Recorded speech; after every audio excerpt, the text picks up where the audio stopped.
Let's go, people! Let's go! It's Prognosis negative time!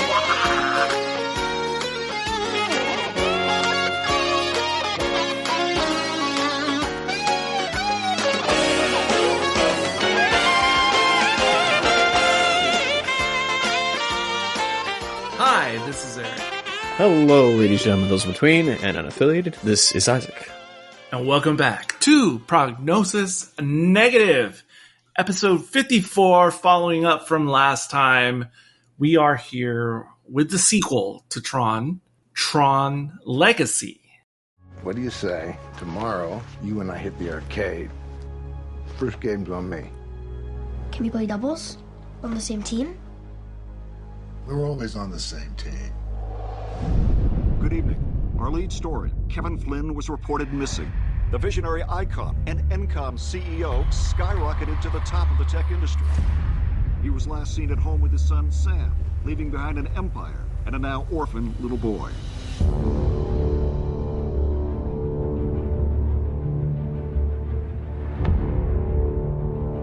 Sam, I was paged last night. Page came from your dad's office at the arcade. Alan, you're acting like I'm gonna find him sitting there working.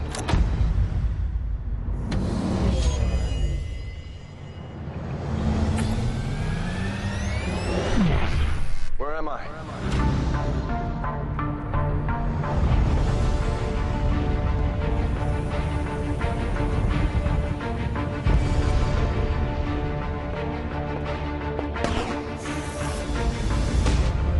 He's different. Your father was the creator. He never thought he'd see you again.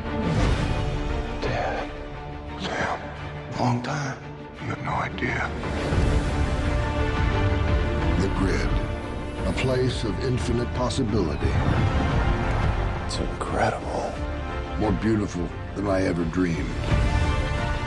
And more dangerous than I ever imagined. What happened? My creation turned against me. Kevin Flynn! Where are you now? What am I supposed to do? Survive. We have to get you out of here. Up there! There's a new world! Here they come. Up there! Yeah! Is our destiny.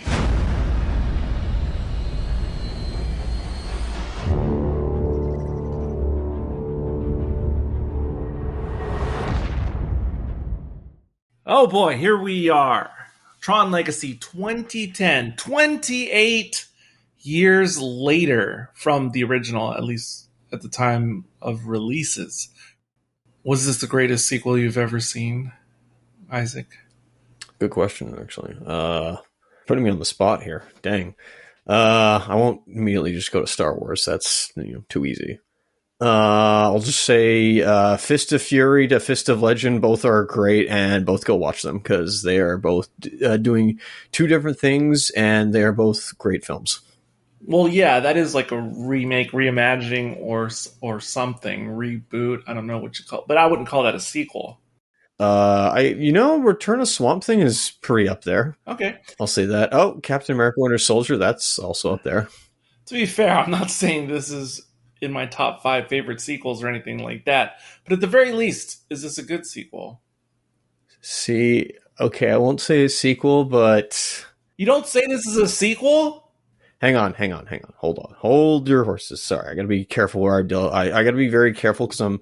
there's a lot of glass around me and there's a lot of landmines as well, so I got to be careful where I step, because I still remember 3 years ago when we did our Aliens discussion, before Avatar Way of Water came out. I remember I made a ludicrous statement that I think you felt like, kind of took psychic damage, where I said that Aliens has the same plot similarly to Alien, and you were like, no way. So I gotta be careful how I say this. There's a similar plot to this than to Tron, where we have to get out of the computer world by the end. but it's different, obviously. There's definitely a similar plot. There's no doubt. Like if we do similar plots, then almost none of the Harry Potter books or movies are sequels. Like they're all remakes of the original over and over and That's over. a good point if you put it that way. And I can think of so many other examples like Force Awakens or, Well, I'm not going to do that. Many things. But what I'm saying is it's not uncommon for sequels to repeat beats or arcs or whatever of an original. Extremely common, actually. Well, especially if the sequel takes place 28 years later. Yeah.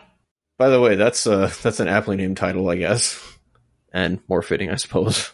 Which one? Well, it's just because that was released this year as well.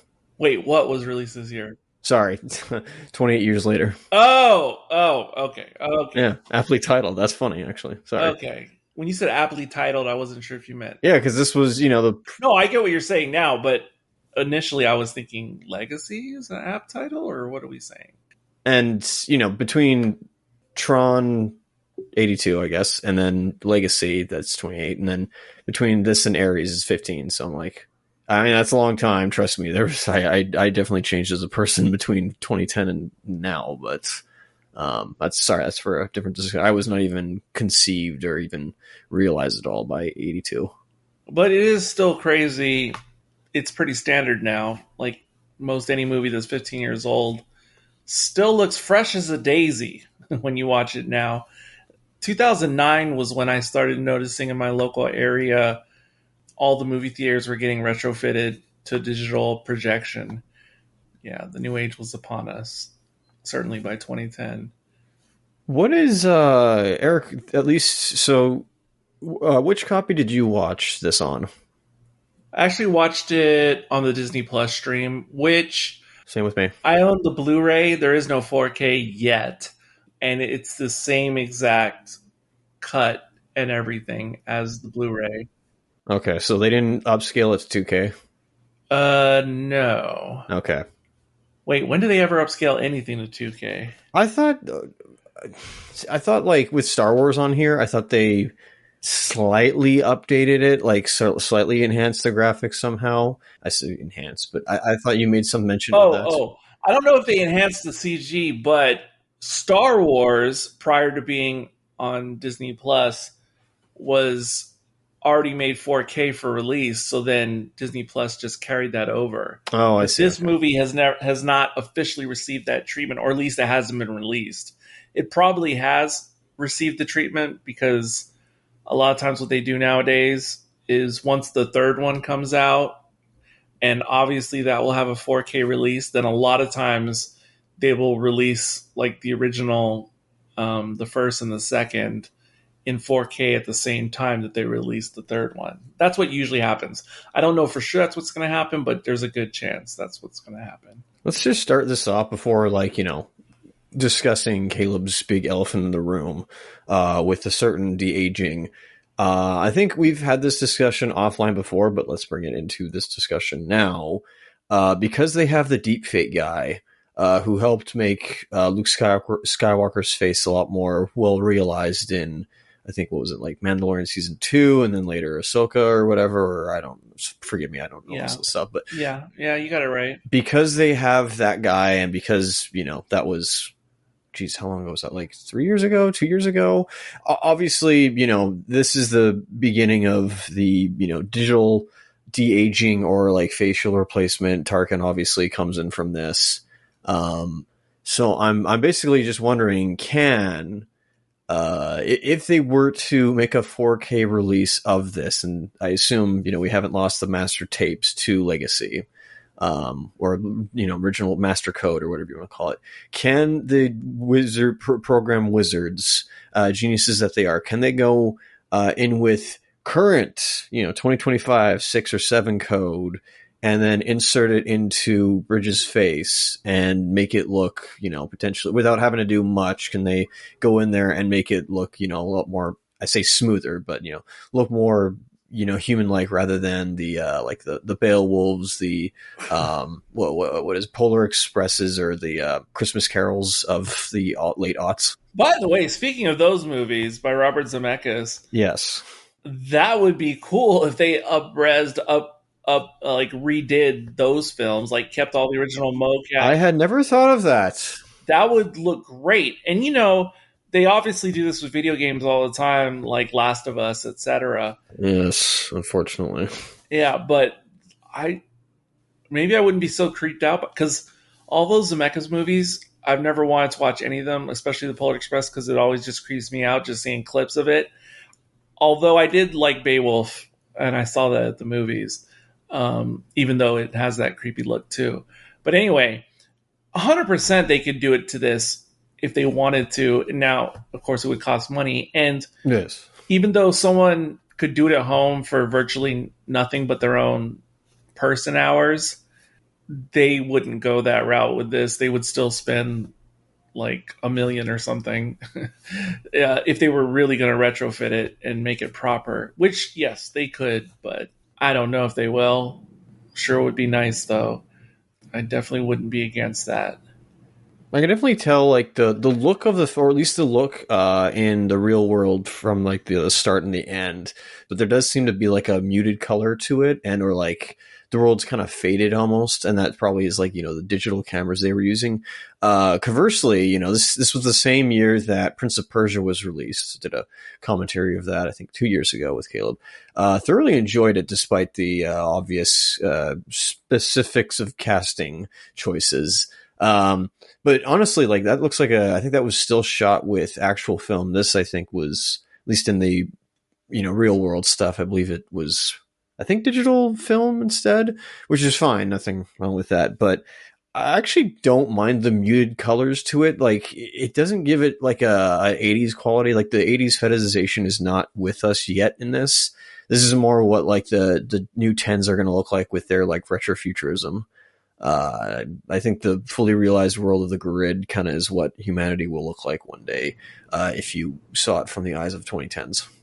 The muted look, I suspect, may have something to do with, like, stylistically, may have something to do with. So Joseph Kosinski is the director. This is his first big movie as a director, and he kind of got taken in when he was nobody in the industry, got taken in under the wing a little bit of a certain David Fincher. Oh. And if you're familiar with any of his work, that is almost like his trademark, is this type of, like, bleak, stark look.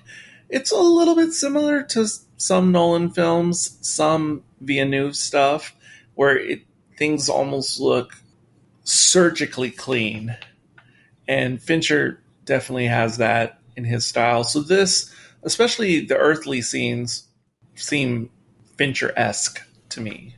Yeah, now that you say that, I was like, yeah, this does feel like this is, like, not aping, absolutely not, but, like, a shout out or in reference to somebody's cinematography style. They're going for a look to it, and I don't mind it. I actually kind of like the cinematography of this. Real films look great, and sometimes digital's films look great as well. The only difference is, like, and I've only seen The Batman one time, but The Batman kind of reminds me of this, only darker, where, to me, The Batman has this very digital look, clean, even though it has, like, a little bit of grit added to it and darkness. It still looks pretty clean, and I suspect that movie, like this movie, like a lot of the backgrounds are digital or digitally composited. Whereas if it actually was Nolan or Villeneuve, they would be spending the big money and not doing, like, digital backdrops. Yes. I'm saying this looking at this early scene of the movie when they're at Sam's sort of, like, apartment or whatever you want to call it, his warehouse loft or whatever. That is certainly a digital backdrop. Like, there's no way that is real. And I'm okay with it. I'm just saying if it was Nolan or Villeneuve, they wouldn't settle for a digital backdrop. Yeah, personally, like, at least I like that like his little grotto or his little like shack he lives in. Man, I'd love to live in something like that. I have no problem with living in, you know, what looks like a garage. The background though, at least like, you know, I'll try not to get into it too much, obviously, but like, well, mention it at some point. But between where those two bridges are, I'm like, I don't know where that's supposed to be, but if they like digitally, you know, mash two like bridges together that I think I know where they're supposed to be, it's like that's not how this geographically works. Right. I get it. I get it. Apparently, I didn't check this, but it's definitely a I'll just call it an urban legend because I haven't fact checked it, but Urban legend. but according to urban legend, this actor here, Bruce Boxleitner, who plays Alan, of course, reprising his role from the original. According to urban legend, he was not initially cast or was not going to be in this movie, but supposedly after the movie was finished, but before it released, there was such a fan uproar that supposedly in post they added him into the movie. So again, I didn't take the time to verify this, but let's just go with that urban legend that due to fan uproar, he appears in this movie. Interesting. So Tron, or like his, you know, program in the grid, renamed the Renzler. Right. I think I got that right. Just because of a certain internet personality that exists now, I'm trying to avoid saying that name. But with Renzler, excuse me, was that just like an original character and not like a corrupted version of Tron? Or no, I think it would be. I just think we wouldn't see Alan in the real world. Oh yeah, of course.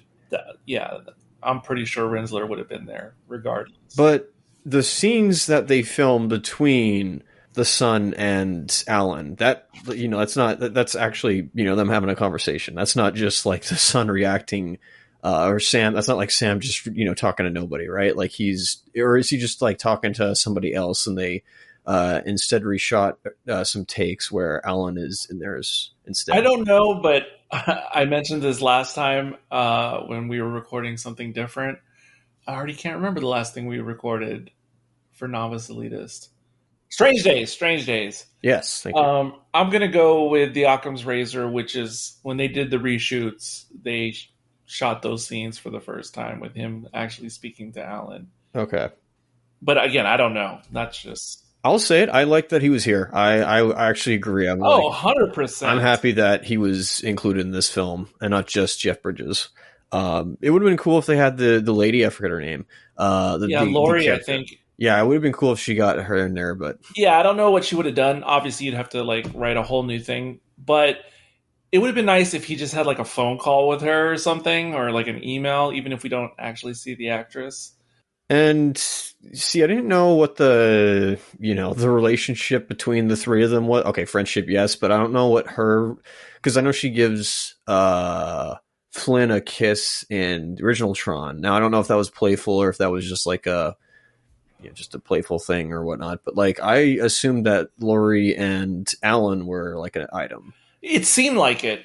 It's not really said, but it seems like they're more of an item. And it seems to me like when Flynn gets his kiss, it's more like platonic and friendship like. Yes, there we go. Thank you. That's what I couldn't figure out the word. Thank you. That platonic is the perfect word, because they really like push the mom like in this like completely under the bus and shove her in a fridge or a meat locker, because like, you know, we don't need that. And we don't even see her. Like we don't even see her like in the old baby pics. So that was, I was a little like, okay, that's like, if it was more of a... Maybe they do want to leave it open, though. I mean, hey, she could be a part of, you know, this next month's movie. Oh, who knows? Maybe it's like Nicole Kidman in Aquaman. Yeah, you never know. It could just be like, I don't know why I'm like, you know, so focused on this. It could just be like Flynn had a fling, and then out pops Sam. But I don't know. That scene took place in 1989, so is at least implied that... Well, how old was Sam in 1989, because he looked more like he was either 8 or 9 years old than he was like 6. Yeah, presumably he would have been born like circa 83 or something. It'd have to be pretty quick, because that didn't look like a 6-year-old to me. It actually looked like almost a preteen. And yeah, and for all we know, he was, born in 82, and Flynn didn't even know he existed, And let's do it after the events of Tron, instead of like, oh, he was there the whole time. Well, I'm just saying, like, Flynn could have been unaware that he had a course. child in 82, is what I'm saying. That's true. It could have been like, yeah, if this was just a happy accident. Happy accident. Anyway, sorry, I'm going all over the place. Eric, where do you want to start off with Tron Legacy? So what do you think with this, like, opening setup, like just the sort of infiltration of NCOM? It kind of reminds me of how, like, in an Indiana Jones movie or 007, like a little action-y something at the beginning, a little quick caper. What did you think of that? Did you even need it? Was it nice? Was it needed? I don't want to say false sense of okay, so we obviously, I didn't realize, well, I guess they said at the beginning that Sam does have a bit, not inheritance, but he's still connected to NCOM. So at first I thought it was him just trying to sneak into the board meeting and then just completely like slip past everybody and do his thing and troll everybody. But which NCOM I also he does troll. Yes. I also assumed that was a whole jab at like the iPhones, I think, because they said like, oh, we're releasing our like, I assume it was probably just like computer software instead, but I couldn't help but think of like, oh, it's like Apple iPhones or something like that, and we just put a 12 on it, which I feel like that was a jab at Apple, which hadn't even had the 6 at that point until 2012. So was it 4 by that point or 5? Yeah, the iPhone had barely been out like 2 years at the time this movie came out. But maybe they were making fun of that instead. But again, it was an operating system. Well, similar things happened with Windows back in the day too. This is true. Yeah, Windows 95. You're absolutely right. Forgive me. And this was operating system and not cell phones. But I also kind of maybe retroactively took that as, oh yeah, no, we'll just stick a 12 on there. I'm like, well, we are at, what are we, 16? 17? I'm not an iPhone guy. But I was curious. I thought like those players, other than Alan, inside the boardroom, Cillian Murphy, I don't even think he was. I checked the cast list twice, like on the credits of this movie, and I didn't even see him in there. So that could have been a cameo. Yeah, uncredited. Flipping, hey, good job, man. Like class act right there. And he's also very young. Like I know he's probably decent age and. Well, it's post Dark Knight, isn't it? Yeah, post Dark Knight. Yep. Post Dark Knight, but he still looks the way I guess they put him in makeup made him look young, like he was kind of like a techie hipster or something like that. But either way, I'm not saying when I say it set me up for something that I never got, which was I thought we were going to go back to the boardroom meetings because we obviously went because he was the son of the previous CEO in the original. Yeah, Dillinger. Dillinger, thank you. So I assumed that we were going to go back to that at some point. But we did not, and so I was quite impressed by it. I was not impressed, but I was kind of surprised that we didn't go back to them ever. And it kind of just, it doesn't matter if it's spoil. By the end, it's like, Alan, you're in charge. I'm like, what the flip? Like, holy! And by the way, I assume that the end part. I know. Pardon me if I'm jumping all over the place. I know I'm activating so many neurons inside and axioms inside your brain right now. But I assume by the end, I'm to guess that the events once like Sam and Cora, I'll get to her, get out of the world. I assume that takes place like a few days later or something like that because Cora seems slightly adjusted to her surroundings, or so it seems. Yeah, it doesn't seem like Alan is there literally moments after Sam has gotten out. So it does seem like some time has passed. Yeah, no. So, cool heist, I guess. Or I say cool heist, but okay, like he was able to do this all by himself. Ladies and gentlemen, those between unaffiliated, what base jumping at that height is impossible, and do not try that especially. Why is it impossible? And when I say, well, how far down to the ground he made it and then pulled the chute, that's unrealistic. That's like, Oh, okay. no, that's terrible. That was so stupid. That was like, oh golly, this is Call of Duty Warzone logic of like, no, but that's a game, whatever. Anyway, sorry. I was also surprised that Sam didn't get, like, were the police arresting him for the act of base jumping, or were they also arresting him for, I guess, corporate espionage? Probably more the second than the first, I'm thinking. See, I figured that I was so waiting for, and there could have been a deleted scene. I don't know. I didn't see any other deleted scenes. I know the extras on Plus have this, like, making of, I think, for like 12 minutes. But I was surprised that the either CEO or the guy in charge who is talking in the boardroom, I'm surprised that he wasn't there giving Sam a verbal beatdown inside the station or something like that. But I guess it wasn't needed, so I was kind of like, I wonder, is he getting charged for, like I said, base jumping, or for the corporate espionage? But I think it's because the cops didn't, they were probably alerted when MCOM, security goes off, and they have no idea like who he is and what he's up to. Okay, so they're just like, hey, pay a fine and then get out of here. Instead of like, because I thought the security guard would be the one to testify, hey, this guy clearly, did something to our system. Maybe he didn't catch him in the act fully, but like, unless he just literally only thought of him as trespassing. Yeah, but the security guy would also have to testify, yeah, it's my boss. Oh, I guess that's right. I guess, yeah. He owns the company. Oh, yeah, I forgot about that. That's why I'm saying, like, it becomes a moot point. Yeah, okay, I didn't even think of that. I forgot that he's connected to the company still by way of it's his. But is it the whole shareholder thing? Like, how much does he have in the stonks? That's my question. Majority share. Oh, he is really okay. Interesting. I believe so. Oh, I guess they did say that in the interim between post Finn's disappearance to then, I guess, present day. Yeah, and Alan kind of talks about it too. But yeah. In the real world. Yes, he does. So they don't waste much time. This pager goes off. Alan tells Sam, he should check it out. He'll let him go first, see what's going on. And it really doesn't take long for Alan. Not Alan, Sam. Something I forgot to mention in our last discussion that I was going to bring up at the top for this discussion. But the 1980s Tron arcade game, which we see in the 82 movie. Oh, yes, I forgot about that. I wanted to talk about that because the game came out, I don't know if it came out the same time as the movie, but it near about. And of all of the arcade games, especially in the early mid-80s, the Pac-Mans, Galagas, and all the other stuff, Dig Dug, Zaxxon, the two games that looked most impressive to me until we got to the late 80s and graphics, took another leap.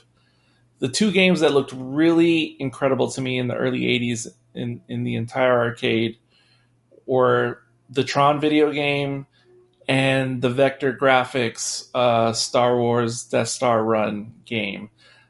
Those two games in the early 80s looked like far and away better than anything else in the arcade at the time.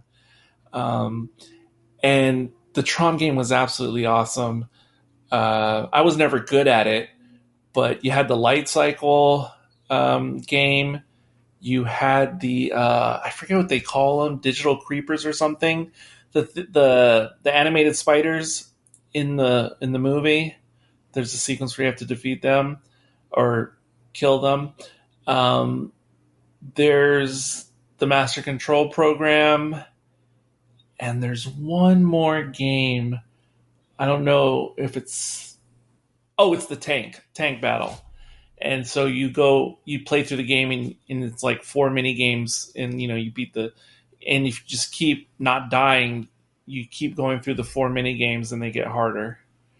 But it was like the coolest looking cabinet. It looks exactly the same in the movie as it did in real life. The joystick would glow blue. It was just absolutely incredible. And yeah, I'm telling you, those were the two best games until maybe 86, 87 is when cooler stuff started to come out. Did that ever get a port to the home consoles at all? Like, was it ever involved in... I remember crappy Commodore 64 Atari version, but I don't ever remember seeing one like a re-release or collection or anything that was like arcade perfect, like the original arcade version. Dang. Yeah, I gotta look into that. I'm not gonna look into it now, but like, dang, I gotta look that up to see. Like, yeah, I just remember, but like on the Commodore, like same game, just worse graphics. You know. Oh well, obviously, I just want to know if they could port it over to like if they could do a. Well, they could now, but I don't know what the rights are and all that kind of stuff. Yeah, I wonder if it's on like the Steam Deck or if you could find it on Steam, or I just want to know if it's on a Nintendo system because I mean that. No, it's not. Darn. I suspect the only way one would get it now would be like on the dark web or something. Probably. Dang, Disney, come on. Like, that's one of your original video games that you guys didn't even realize you had. Yeah, but it was absolutely epic. Oh, speaking of which, yeah, I see you black hole reference in the 1989. I saw you there. Wait, what? So in in this. Yeah, in this. Sorry. Back to Tron Legacy. Yeah. When we scan through Sam's room as Flynn's talking to him. Right. There's a shot of his shelf where we see what's it called? Black hole. Like, yes. I don't know if it's a poster or just like Sam's drawn like the black hole poster or something like that. It's like I see you there. Yeah. It definitely looks like the movie poster. Yeah, interestingly about Black Hole, like, you know, Disney's working on some type of reboot, remake or something as we speak. And it's one of the many projects that Kaczynski has been rumored to be attached to. That doesn't mean he's going to have anything to do with it, but because, you know, those things will change a lot, like by the time they actually start making the movie. But it's one of the many movies that have yet to be produced that he's been loosely attached to. Let's get it out of the way since it is in that 89 sequence. Because I can't remember on what podcast or if it was off air when I was telling Carl how I made my peace with at least Clue and the de-aging effect in the movie. But what about when it's literally supposed to be Sam Flynn, like especially in that 89 sequence, which is the first time we see the de-aging? What do you think about that? Having known the controversy and people like, you know, lambasting this, and I think it does look at the time, it does look like the Zemeckis, what the flip did they even call those? They had a term for them. Just CGI live action films or whatever you want to call it. But either way, just like, yeah, the digital de-aging of Bridges in 89 and or just Clue himself, I thought it'd be far worse. Like, I can see the Rubber Man, but I guess, I don't know. You thought it'd be worse? My gosh. I can accept this. I know you'll probably, you know, choke on your food right now, but I mean it when I say, like, okay, obvious, but it didn't take me out of it. I think also because, okay, obviously not in the 89 sequence, but in the grid, I don't know. It's CGI and there's CGI everywhere. So I'm like, if everybody looked like this, then nobody does. I don't know. And obviously, I think Avatar made it look a lot better the previous year. Just with the Na'vi sequence, like the facial, what I mean. So. Oh, that is crazy. That is crazy. I forgot that Avatar came out in 2009. That is absolutely crazy. Yeah, what we're able to crack the code on that a little more. I know people might still say it's obvious now, but whatever. Well, I think the main problem with this so-called de-aging is it's not really de-aging the way we understand it nowadays, because you know, this is much more a Tarkin situation than an actual de-aging. Absolutely. But they have the actor, though. That's the thing. Yes, but so what I mean is, in de-aging, the way it's been done pretty much since after this movie, because I'll give you an example that came out two years later that totally works and was produced by Disney. But de-aging nowadays, they take the real actor, they shoot him, and then they go back and de-age the person digitally. But the problem with this one is it's proto-Tarkin, meaning yes, it may be a real man actor on set, but it looks to me the entire head is CG created. You know what I'm saying? They're not grafting onto. Oh, I see. I mean, maybe they are in terms of like those little dots for mocap, but they're not adjusting like the real face. They are literally popping on like a CG head. Like even his hair looks CG. And if they did this nowadays, the hair would not be CG at the very least. It would just be like the face. And so that's what's wrong. And the really good example, and probably one of the first solid examples of CG I ever saw in a major film, was Iron Man 3. When we see, I always want to call him Rodney Dangerfield, Robert Downey Jr. That'd be a different movie. In especially in the beginning of the movie, and there's a couple other parts, I think. That was the first time I was at the theater and I saw de-aging and I went, whoa, this looks legitimate. So that was Iron Man 3 for me, which looks incredibly better than this. This looked bad to me the first time. I mean, it didn't take me out of the movie, but it was uncomfortable the first time.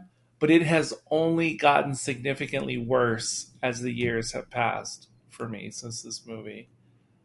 The way I explained Clue 5 to 12 months ago when I was talking to Carl,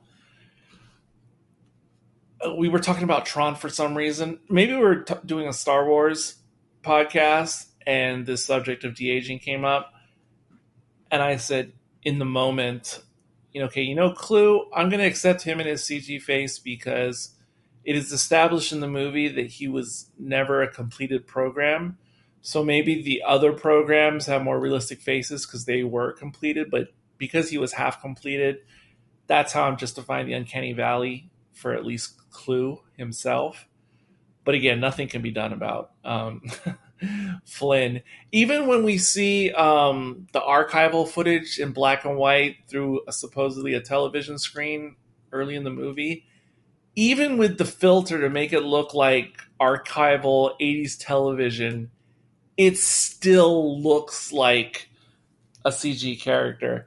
And what it looks like to me, you mentioned Beowulf and all those, what it actually looks like to me is it looked like FMV cutscenes from like a Call of Duty game, because for over a decade, Call of Duty gets real actors and they do the whole digital mapping and put them into the game.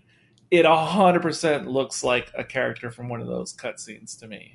Honestly, I think it looks like a character from like maybe Black Ops 6 or Black Ops. What was it? Black Ops 6 is the newest one. Yeah, or Cold War, I guess. So these guys were ahead of the time. I guess, but it still looks like a video game. Yeah. Now, what did you think about the sequences we get in the games, quote unquote, or like the arena, whatever you want to call it, the games now in Legacy versus 82? Give me a second. One thing that was obvious as well that I did notice, though, with Flynn in the beginning in 89 was his arm. I quickly just glanced at his arm and said, I think I could still see, Bridges isn't completely pruned, but I could sort of tell that's like a older man's arm instead of like a younger man's arm, unless they did a good job of hiding that. So that was another tell for me. I would have thought they just would have used the young actor for all the sequences of Clue and Flynn, but I don't know. I guess I have just different standards. I know it's not a real person. I get that. I don't know. It looks fine to me. One might say impressive, but I guess what I was saying was, or what I was kind of just pontificating over was, at least in Tron, the first movie, Bridges looks almost younger, or maybe different, type of younger than he does in King Kong 76. Actually, I think he looks older in that one, but that's probably just the hair. It's 76? Yeah, in 76 he looks older, but I know obviously 80 and 82, there's a 6-year difference, of course. So I'll tell you what Flynn, Jeff Bridges, Tron 82 looks like to me. Yes, he doesn't look quite the same as King Kong, but what he does look the same as is Jeff Bridges in the movie Starman, which might have also come out in 82, or maybe it was 83, somewhere around there. It looks like the same Jeff Bridges as well, his hair is cut a little bit different, I think, in Starman, but it definitely looks like the same age as 82 Tron Flynn. And Starman is a great lo-fi sci-fi, meaning like a sci-fi movie which doesn't have like a lot of spaceships and future technology or anything like that. Doesn't need to. It's more like the implication rather than the execution. Yeah, of course. So the games. The computer games. Surprised there wasn't a giant cubicle rectangle that descended from the heavens and put everybody inside a portable world of infinite possibilities or directions. Anyway, so no highlight this time. And to ladies and gentlemen, this is between and an affiliated listening to this. I actually caught, I don't know if it was a rerun or if it was a live match of Highlight on cable TV. I was like, hey, that's cool. And I have a sequence of different rallying games or games that have a back and forth that I've currently currently numbered. But anyway, it's a really cool sport. And if I could ever have done it, I wish I could have. But so no Highlight, which is a shame. They updated the disc game this time. I like briefly how they, I guess, turn the tables or, reverse gravity. It definitely feels like this movie makes me feel like I want to go play that Tron Evolution game that was a tie-in to this game or to this movie. It was released around the same time, but I think I can find it on Steam. Anyway, again, that was, the games don't have much of I think it's a bringing back, like, okay, let's, kind of do something similar to the first. No tanks, no tank. By the way, actually, I should just mention this now. This is what, I wasn't tainted by it because this is the first time I have seen Tron Legacy, but this is what I was telling you about where, other than maybe like the opening where we get like the look of the film, like, okay, where we get the voiceover, by Flynn to Sam. Instead, I thought how this movie opens was how I thought the original movie would open, but we've cut to both, like the real world and the grid. This one, it isn't until Sam goes inside the grid that we're locked in there and we don't go back outside until the end. So hopefully that makes sense where, like, I thought the original Tron was all live action or all real world stuff. Then he goes to the grid and he comes back out. But no, they did it differently. Kind of like Wizard of Oz. Exactly. There you go. Actually, that's a great point. Or Alice in Wonderland. So they didn't have the tanks in this time, and I guess that was just for like, okay, we already did that. Well, the tanks weren't part of the games in the original movie, although they were in the actual video game. They were, yes. But we do see tanks in the background in some scenes here. I guess so, but we did stuff. I guess they obviously wanted to do some like different stuff instead. Like obviously we have the ships this time, or again, but they're redesigned and used not sparingly. They use them and then they kind of like move on to something else instead because they want to, I think, establish pretty quickly. I think they want to like do different stuff rather than just like retread old ground, which is not the worst idea, of course, because they don't want to be like, hey, reference. Like, I will give it that. This is not like reference the movie, where we have suddenly like they go to what is it, the liquid water, excuse me, but whatever that like digital liquid stuff was. There's never a moment of that where like, oh hey, drink this, other than like, I guess what they are drinking at the bar and at the supper table. Yes, the supper table. Although I wish it had a little bit more glow to it. I agree. No, I can see that. But I think they were presumably drinking the same liquid. But the game it was more to, I think it was way more realized. I say way more realized. That's not fair, but different graphics, of course. I think that sequence was there just to say like, okay, here's how we did last time. Like, here's the technology that we were able to do in 82. Lots of stuff has improved since then, so let's just kind of display like this is what the movie is going to kind of look like. So it's almost like not a test run, but it's definitely like getting the palette ready and warming up to what this world is going to look like. Well, the thing that got me hyped up with the first game in this movie, the first time I watched it, was obviously the graphics are going to be updated. That's a given. But also the people we have and stunt performers we have seem to be like parkour / gymnasts, especially during the opening like hyper 3D Pong battle. And I was all into it. All the flipping around and jumping and everything, not to mention the score pumping, which we'll get to later. I was absolutely thrilled. The first time watching this. The other thing that thrilled me just before the games was I don't know what else to call it, but the Space Paranoid ship. You know, the 2010 version of that original craft that was seen in 82. Oh yeah, that's what I was mentioning as well. Like, you know, they have that ship, which looks really cool, but instead they kind of use it not sparingly, but they use it like only for a few shots, and then they move on to something else instead. Yes, but the way they realized it, you know, like updated it. Oh God, that was the first visual that completely captured me the first time, and then I was all into the games. The light cycle I was looking forward to, obviously. There had to be some type of light cycle thing because that was my favorite thing in the 82 version as a kid. I never really liked the light cycles, the primary ones we see in the movie. The redesign? The ones that sort of like fit into the contours of the rider.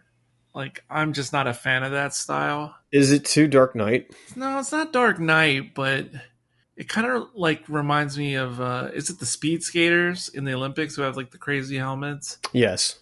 But then just the way it, like the man fits into the bike, like they're one, I'm just not a fan of that. Now, what I am a fan of is when we see the retro bike. Yeah, I figured. In the grid. Oh, that's awesome. I like both. But the new ones, because one of the things I was looking forward to with this movie was buying some of the toys, because I already said last time I was in love with my light cycle toy from 82. I absolutely like kept my distance to the toy of the modern slick bike with rider, because the toy looked just as problematic to me as it does in the movie. Although they also made a toy of the retro bike, which I think to this day is still on my Amazon wish list.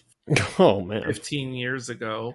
I don't know why I never pulled the trigger on that. I should pull it now. Yeah, if it's still available. That's funny. Yeah, it's on back. But the retro bike is cool. But not a fan of the new bikes. No, looking at the retro bike, yeah, I like both. I do like the updated versions. I know you're not gonna like, because at least like, okay, you can see with the ships, like with the, you know, not capital ships, but with whatever you want to call them. At least you can still see like, okay, this is just a updated version of that, and say you basically just said it already. Sorry for repeating yourself, but yeah, the new light cycles are, you know, like, okay, why did we do it this way and not the retro ones? You're right. I get that, but yeah, I don't know why. Maybe it is because they look like the Bat Pod from The Dark Knight, or just the effects that they have for it and just how it's designed. I'm a big fan of these light cycles, and I believe they put these light cycles, or at least the legal stand-in versions of them, in GTA 5 Online. Oh! I just remembered. Oh, unlocked a memory. So long before this movie came out, in like the early 2000s, I don't know who made it, but somebody made like a short little like 5-6 minute concept video of what a Tron sequel could look like. And it was a 5 or 6 minute sequence, and all it showed was some of the light cycle action. In this video, it's like 2 light cycles, 2 riders, and they're sort of in what is called the Outlands in this movie. and they're just kind of going against each other. But they're characters we don't know who they are. And this was not made by Disney. I think this was just made by somebody out on the interwebs in the early days. Fans. Yes, and this video went viral before that was a term. That's how I saw it. That's how a lot of people saw it in the early aughts. And when they finally got around to making this movie some 9 years later or whatever, they definitely referenced that fan-made video. Like, it's not, one for one or anything, but they definitely went with the look of that early independently made short. And so that was a plus.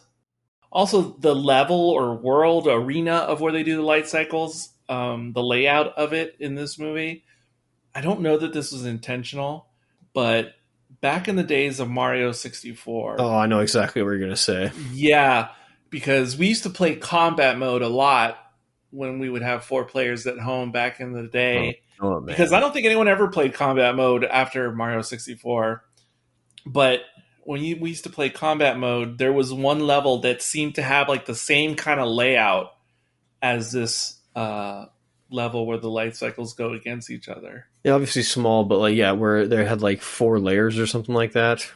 Mm-hmm. Oh, dude, oh man, that's a core memory for me.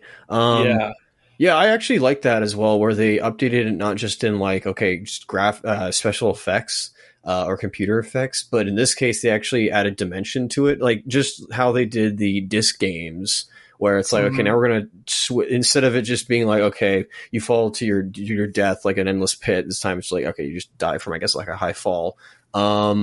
This time we're going to have gravity play effect, or at least, play around with the space itself, which I appreciated. So that was one thing I think to, again, showcase, okay, this is how we're going to do the same sequence from the game, not from the first game, from the first movie, not the exact same, excuse me, but, mirror and echo those sequences from the first movie, and even ends where the protagonist gets out and just leaves the games. Yes. Though this is, by way of somebody else instead of him quick thinking and be like, oh, let's do this because I'm the user. But yeah, but in this case, the games have like a 3D element to them. Yeah, 100%. And of course, this movie came after Avatar 2009. And so it was when everything was coming out in 3D. But there was only 3 movies I really thought were worth it during the heyday of Avatar 1. There was only 3 movies I thought were worth it to see in 3D at the movies, like where it definitely wouldn't be the same at home. Of course, Avatar 2009, top of the list. And the only other 2 movies where I felt like the 3D made it a different experience, worth checking out, was this movie and a movie that no one has ever seen by Martin Scorsese, but Hugo, starring Chloe Moretz, and I don't remember Hugo, the actor's name. But yeah, those are kind of the only 3 movies where I felt 3D was necessary to get like the director's intentions across, whereas you could get by with 2D with practically every other 3D movie I've seen of this era. Because yeah, but yeah, absolutely incredible movie in 3D IMAX. And whether you're watching on Disney Plus or the Blu-ray, it's one of those movies that switches aspect ratio. I noticed. IMAX. Some people absolutely hate that. I think Caleb's one of the people who doesn't like that. I believe, yeah, he's there's a nitpick of whenever there's a scene change. All for it. I'm all for it. I like seeing the change. I like how all the Nolan releases on physical media. However, not on digital ever for the Nolan movies. But for physical media, they all do the same switching. And I'm a fan of the switching myself. Yes, I noticed in Dunkirk. Yeah. But anyway, so we have Korra. I had whiplash, by the way, when I saw the subtitle of how her name's spelled. I'm like, what the flip? Why? It's Quorra. Yeah. And I'm either used to a certain way of not okay. It's not a certain Like way. with It's a just K? like that came out of nowhere. Korra for obvious reasons, and then there's I don't know if you guys have this in the States. It's called Cora, which is like Cora, which is a breakfast chain over here. We do not have that. Okay, nice. But since around the time this movie came out, or maybe it was a couple years after this, I've been familiar with the sort of social media / Reddit like site called Quora, which I think is spelled the same but only has one R. Okay. And it's one of those. It was the first site / app I came across in the 2010s where basically people just pose questions and then random users give answers. And I used to go on that website quite a lot in the early to mid aughts. So that's the closest thing I associated her name with, because it's almost spelled exactly the same way. Spoilers for everybody from Bending the Elements, but Korra in this kind of has a similar look to Korra in book 4. Not fully, but like she's got the arm sleeves and she got the short hair, and that's about it. Huh. Interesting. What do you think of Korra? Interesting character. I don't know. There's apologies. Maybe I got to see it again.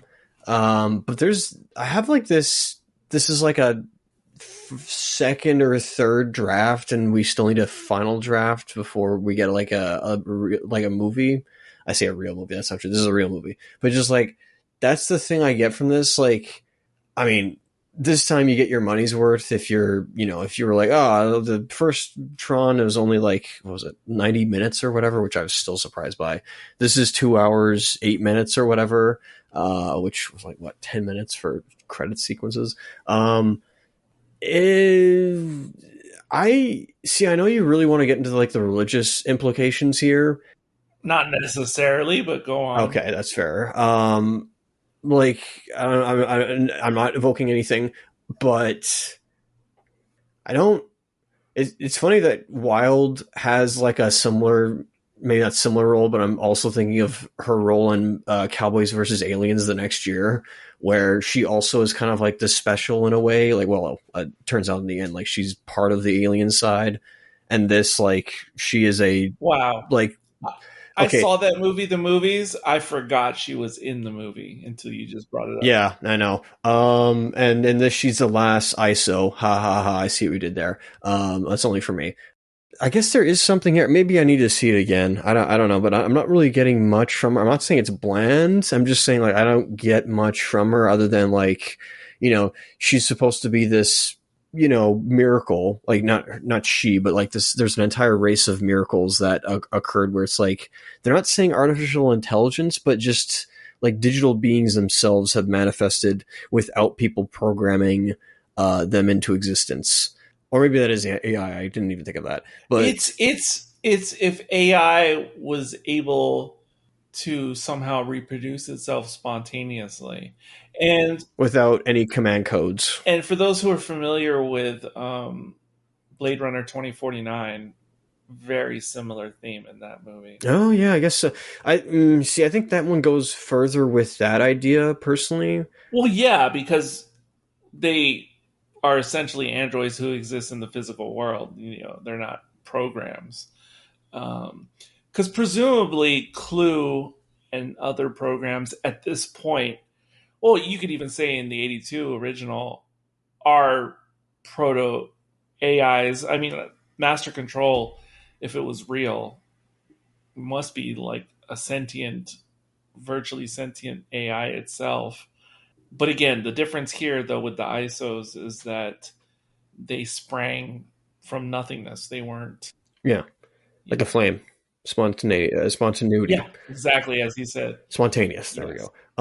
See, I had this thought where I'm like, oh, I guess we could have done like a revolution thing where had we not killed almost everybody off, or if Clue hadn't like genocided everybody, like all the ISOs off, we could have had like because I guess there's a few of them still around or whatever, or maybe those are the programs instead when we're in Zeus's club, just because there's that guy who's like, oh, I need to see Zeus, Right.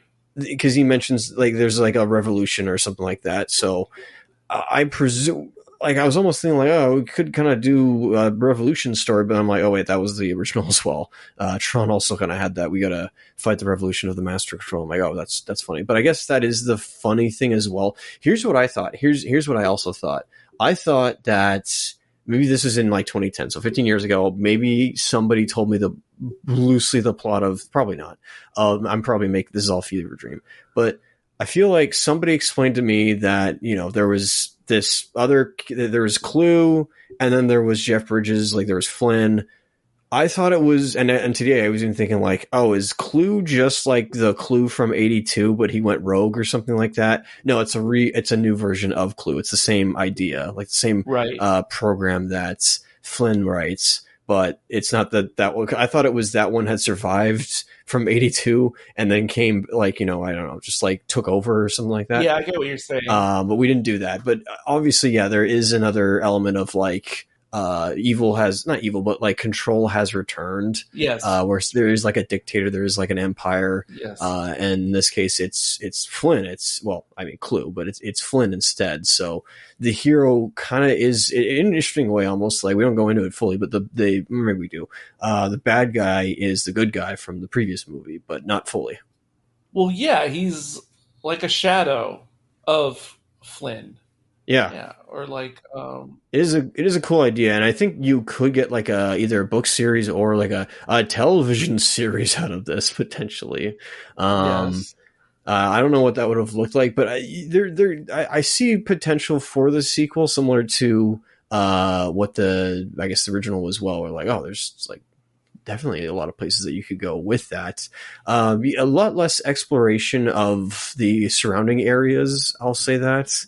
I did kind of like that, where they did go like I said, I just randomly remember they're in that cave or they're that one area and they just start drinking that water. Mm-hmm. Like, I know that has nothing to do with the plot, but that added a lot. And this movie kind of doesn't do that stuff. It kind of just stays on like the path of like, okay, we're not really going anywhere other than, okay, we got to go to see Zeus in this tower and then get like, you know, information. Yeah, exactly. We don't really see the Outlands and other unexplored territories, but we do get to see like an urban setting on the grid, which we only kind of saw in 82. I will give you that. You sort of like that plaza-like area, like where they go see the old guy. Yes, I remember that. You're right. Yeah, but so this we get to see like an actual metropolis, and there's even like a homeless drunk like in the alley. And oh, that's right. Yeah, you're right. Okay, you got a point there. Instead of like they open it up to what the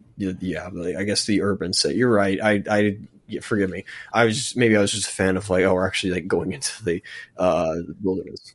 That's right. Well, I'm a fan of that too, but we're still seeing something we didn't see before. Yeah, I guess you're right. I was almost thinking that there'd be a lot more like almost like overly populated. I was also wondering like if it would look like, you know, downtown New York City or like somewhere in Beijing, China, or like, you know, downtown India or something like that. Not down India, but like downtown Bangladesh, or just something. I was actually like, you know, limited, of course, but just like a lot of extras. What it looks like.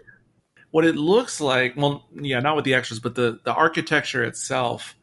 It looks like when you see a sandbox game like Grand Theft Auto or even Cyberpunk or something, but where you see the graphics and they're just like grid lines and just with simple shaders instead of, you know, all the details. That's kind of what it looks like to me. Yeah, I don't mind it. Like I said, it's not full on 80s retro futurism and or 80s fetishization yet. But I do like the look of this film. I do like the look of the grid in this. And I pose this question to myself as well of if they had, because first off, it's probably a miracle this got made. How did they, the creators of this like film, how did they convince Disney to make a sequel? That's my question. Well, I think Disney had been wanting to for a really long time. Get out of town. The Big D themselves wanted to make this. That's insane. They have been talking about Tron 2 for a million years. Wow, okay. I thought it finally happened. And then the same thing happened with Tron 3. I mean, initially they said that they were going to start working on it soon after this. But soon. Yeah. Actually, it's funny. I guess James Cameron beat them to it. Yeah, so this is just the story of Tron. I mean, since its beginning. That's funny. Fucking same year, by the way. I didn't even realize it's like same year as Blade Runner. I forgot about that, the original. And then that got a sequel, in 20. I didn't think of that. That's funny. Well, that's the thing. There's been so many movies now kind of targeting the Gen X generation that had sequels so many years later. And even Kaczynski directed perhaps one of the best known of these delayed sequels, because he directed Top Gun Maverick. I forgot about that. Holy shoot, you're right. Yeah, this guy is okay. I wonder if that also convinced them. Well, wait, is he also for Ares, or is that somebody else? He's an executive producer, but he's not. Oh, okay. There you go. Well, I mean, you had struck gold with that, Paramount show that they had. Now he is executive producer. I don't know, because I have been staying away from reading anything about Ares, even production wise. So I don't know if he's just one of those executive producers that just has their name slapped on it, or if he's actually involved. I haven't been looking up, because I also don't know at all at this point if any actors from this movie show up again, except for one I know because they're in the trailer. Yeah. But other than the one person, I have no idea if anyone else will be mentioned. Or they do a decent job of, like, I guess when I say retiring, but I guess it's there where, like, Sam and Cora are just, they're out there. They're like just living their lives, and they don't need to say worry, but their story's done. I don't think it is personally, because now it's like, okay, what does a program do in the real world? That's a whole other issue. I say issue, but that's a whole other story that you can tell. But I'm actually impressed that Disney and I say actively pursued. Maybe that's not like the term, but I thought, for its, I say mediocre success of 82. I don't think it is, but just, what the numbers were doing for that. I thought they would avoid making another, experiment like this. Yeah, well, of course, it became, with modern techniques, it's a lot more cost effective or cost? Yeah, cost effective. There you go. My head was telling me cost productive, and I was like, wait, that's not you could say it. Yeah, more cost effective, because they definitely couldn't, or they didn't want to go through what they went through, as I discussed in the making of 82. Like, they weren't going to do that. But what I was thinking today was, before I watched this, was what would a sequel, like what would Tron Legacy look like if it was released in, whatever time period before 2010, late 80s, early 90s, mid 90s, late 90s, oh boy, early aughts, mid aughts, and then obviously end of aught and or new 10. I think it would look bad until we get to Matrix / Star Wars prequels. For some reason, my head is screaming that Dune TV series. Oh, God. No, that would be absolutely terrible if it was on that kind of budget. Sorry, the early aughts version, not the... That could work for something that's like a talky dramedy. Yes, of course.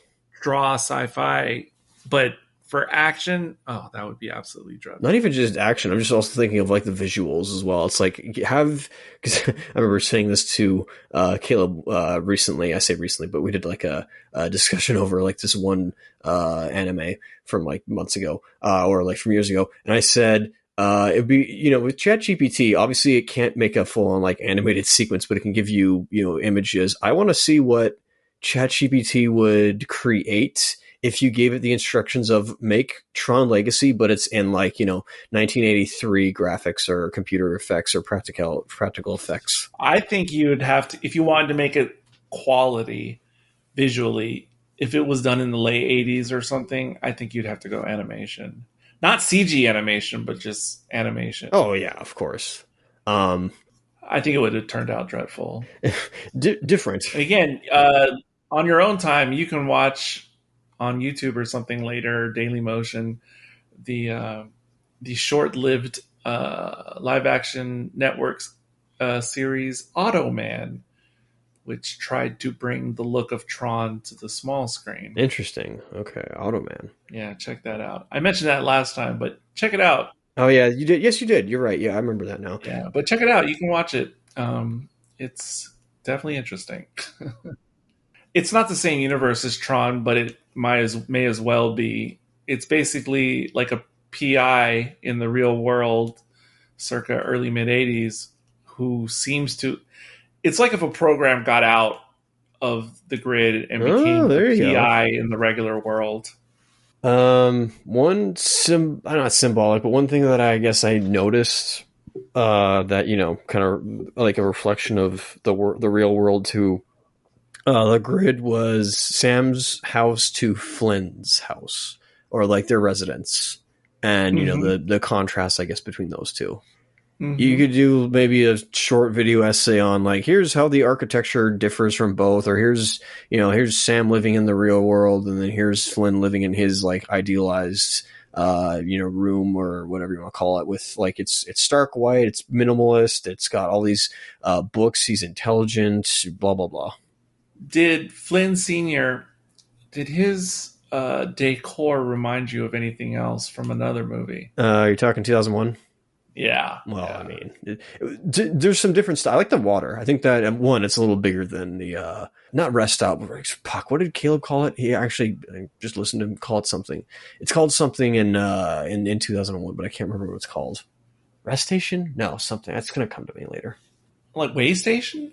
Way station. Thank you. That's what it's called. I was like, yeah, and that's basically what it is, and that's kind of the purpose of Flynn's place in the grid as well. Yeah, because in both situations in 2001 and with Flynn's domain, it's sort of outside of the regular world. Even if we're talking about the grid as the regular world, it's off the grid. But it's also a way station in the sense that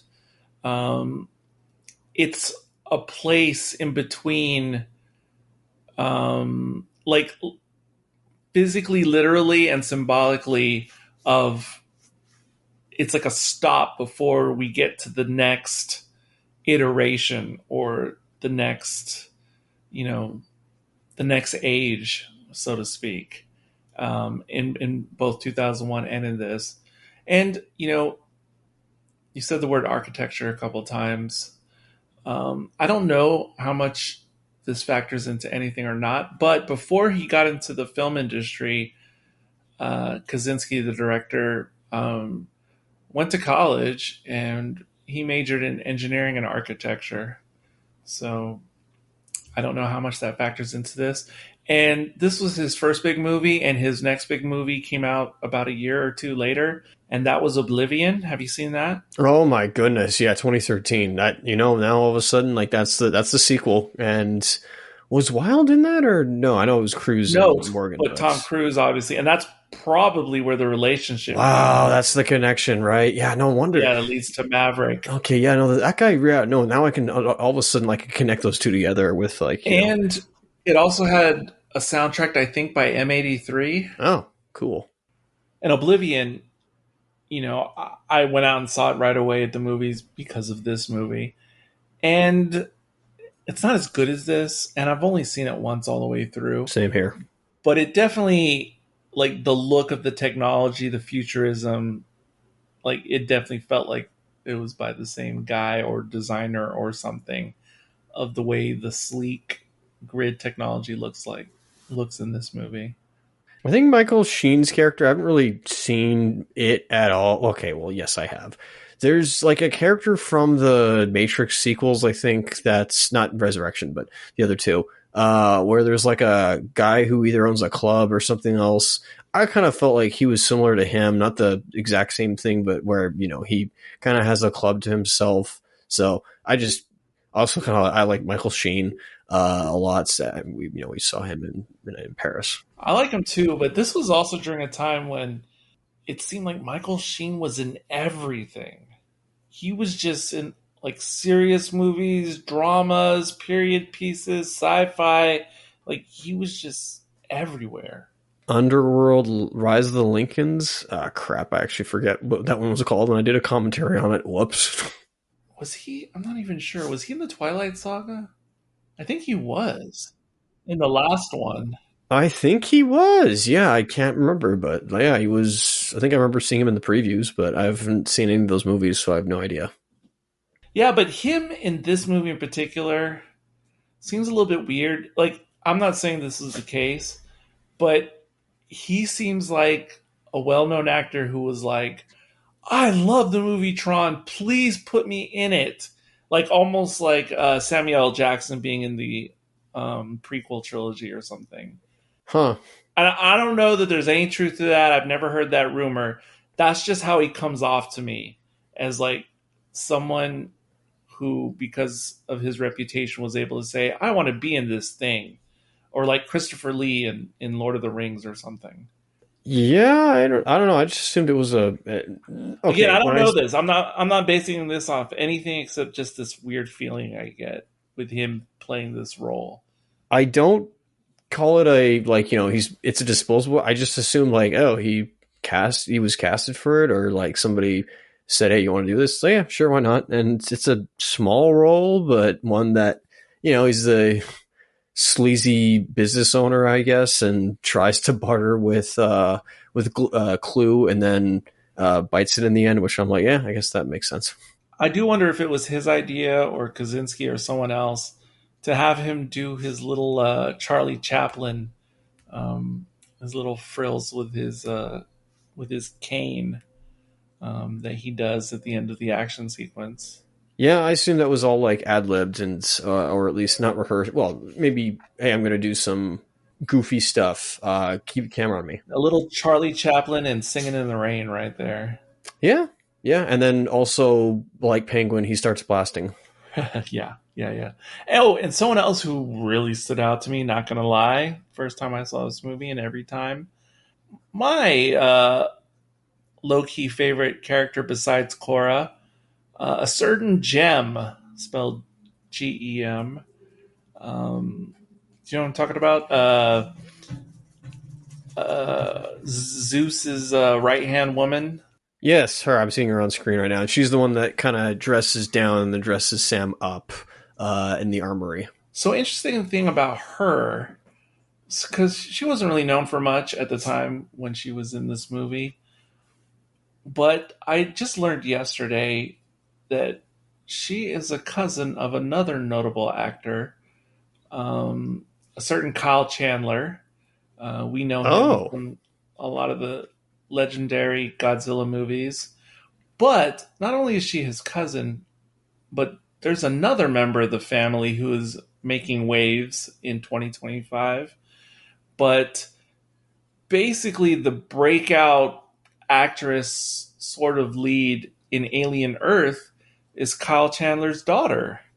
So, yeah. So I had no idea about all these familial connections going on. So what's his cousin done since? Like Bo Garrett?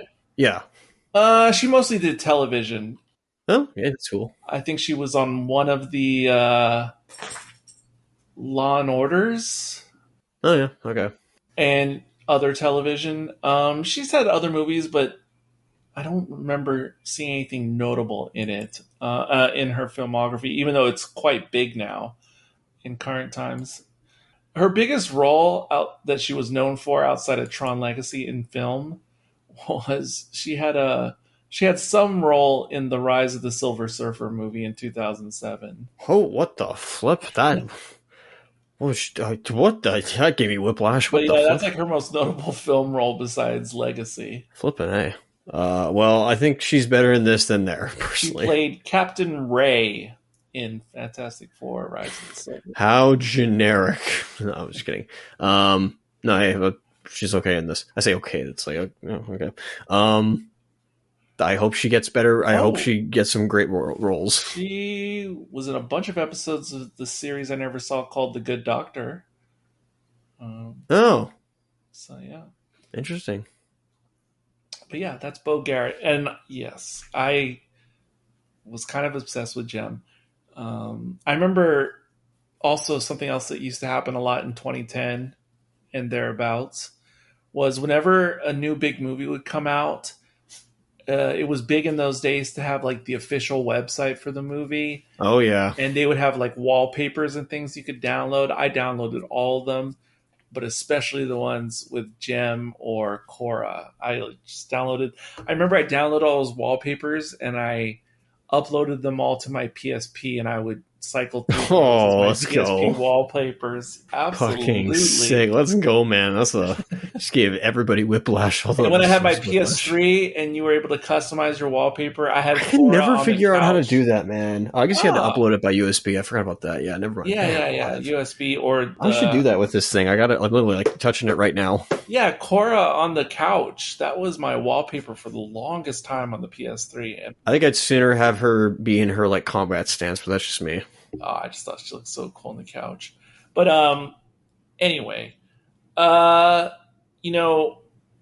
once we get basically to the Zeus scene, which was another killer scene, and a nice little cameo by the composers. Do you want to talk about that, or not just that, but like their work on this, or go into a different direction and put a pin in that? No, let's go ahead. Daft Punk. So I have been going through. I've been taking my time and listening really, not heavily, but I'd like to repeat listens of albums like a lot of the time just to like put it into my brain for some reason. I skipped the 2007 album and immediately went to this. Well, I guess I jump ship and already did Random Access Memories, but there was a few parts where I said, okay, maybe it's a little like Random Access Memories. Other than that, this is completely its own thing, but also at the same time, I was just like, okay, I can hear other bits and pieces from their earlier catalog. Again, not fully, but yeah, very like, decent orchestral score. I actually listened to it this morning.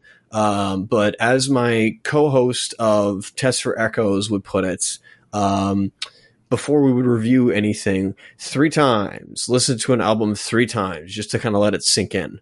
And it's maybe similar to like a movie, but hey, there's always like the first reaction and then like, upteenth time you've watched it reaction, or this next viewing. So yeah, it's, it'll grow on me. If I listen to it again, I wish I want to. The D-Res, track is the remix or whatever you want to call it. Pretty good. I enjoyed that one. I'll talk about the sequence or the action sequence later. Put a pin in that. But there was like, I think the like main theme, or at least the stinger, or not stinger, but the main theme they have, I don't know why. I don't know if this was like intentional or it just happens to have the same like sequences of notes. Actually reminded me of the Far Cry Blood Dragon theme from Power Glove. I'm like, what the flip? I obviously don't want to, because even though Daft Punk does kind of have almost an adjacent like retrofuturism synthwave feel to them, they actually aren't full synthwave. They still do their own thing and separate themselves from the synthwave community, which is not like they're trying to avoid that. I think it's just like they're 2 different directions. They use synthesizers, but they go in their opposite ends. So yeah, I was okay. I definitely will give a recommendation to listening to their album of the score. And just because I love Daft Punk and was sad that they broke up. Oh, it's one of my all-time favorites. Oh, and I didn't even think of this until now. Because, this has become popular since this movie, but it actually started before this movie. Getting someone known for music to score a film. I mean, in the modern age, because obviously this was a thing in the golden age of Hollywood, but it was totally different back then. But going back to David Fincher, was it with his Social Network? Was that the first time he got Trent Reznor? I think that was Trent's first score, if I recall. I still don't listen to that. And I'm not sure if he also got him to do The Girl in the Fireplace. The Girl in the Fireplace. That's a Doctor Who episode. The Girl with the Dragon Tattoo. Oh, maybe. I think you're right. He might have done both, but for sure he did Social Network, I think. I'll have to check title later. Yeah, but now it's been done a lot, and by Kaczynski, but others for other movies. Oh, I mean, like, yeah, Trent's obviously done so much after this, or after, that Social Network one, so which he was impressed with. And of course, he's doing a certain Tron movie as well, so. I don't know which is going to be released first. I know, like, to the listeners now, this is, old news, but, as at the time of recording, I don't know if I want to listen to the soundtrack before it releases on the movie, or before the movie releases, because they sometimes do that. Or if I want to wait till afterwards. Yeah, nowadays it's usually like a day or two. Oh, fuck. I might do that, actually. I used to do it all the time in the old days, but I kind of stopped doing it about 10 years ago, listening to soundtracks before movies. And I remember with Phantom Menace, you could definitely glean a lot of things from the track titles. And I think that one came out about a week or two before the actual movie. Oh, that's funny. And just by looking at the track titles, you kind of figure a lot of beats out from the overall film. Or you just play ignorance and don't look at the track titles and just, listen to it yourself. Or just listen to it without looking at it. Hard to do in the old days when you got that compact disc in your hand and not look at This is true, but you could, put it under your pillow or something. You could, but you also wouldn't necessarily expecting spoilers but the John Williams track names are so on point to what they are. Well, I mean, yeah. But yeah. Okay, so obviously I love the score. I especially love, the opening title song. Of course, I got pretty pumped when we had the showdown in the nightclub. And then perhaps the best scene for me in terms of heightening everything and score just perfectly in sync with what's happening is when Flynn steals back the memory disk and rescues Cora. That I used to just watch that one little scene over and over because that's kind of the climax moment in the whole movie.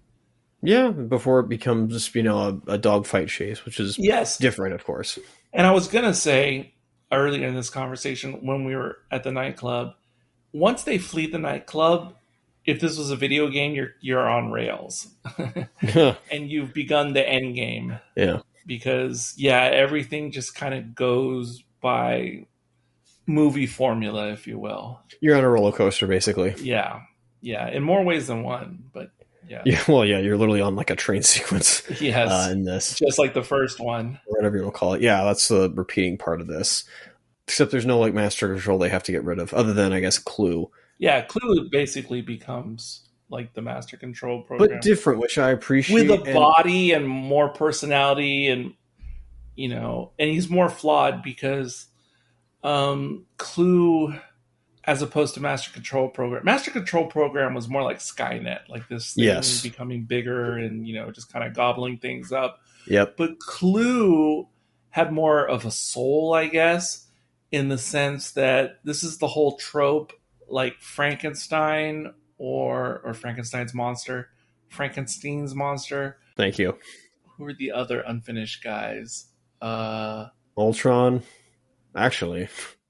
Oh, of course, Edward Scissorhands. Sure, I've not seen it, so. But this idea of the that is one of the greatest Tim Burton / Christmas movies, which is not like a typical Christmas movie. I just considered it a Christmas movie. It doesn't take place at Christmas or anything, but it just has this feeling. Those movies are all about creators who tried to create a son of non-biological or traditional biological means, except the progeny was unfinished and incomplete and struggled with that incompletedness. And that's, Clue's that archetype of the unfinished son. And he wants to, follow the orders to its logical extreme. Yes. Hopefully that's not a metaphor for any human conditions. Wait. And that's the tragedy of Clue, I guess, if we take this material seriously, is he did exactly what his father intended. And yet, no bueno. But again, his father wasn't in the right place when he created him in the first place. Yeah, different man. And, wouldn't have realized what was about to happen.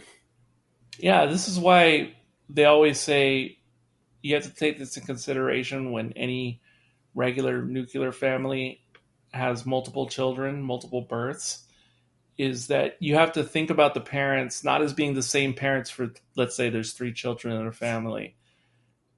You can't just think of it as 3 progeny raised by the same parents. You have to factor in the 4th dimension and who the parents were when the firstborn was born, and then who the parents were with the second, third, etc. And not only the difference in age, but the difference in wisdom and experience of already being a parent. Yeah, so that makes all the difference in the world, the 4th dimension, when it comes to raising your kids or raising kids.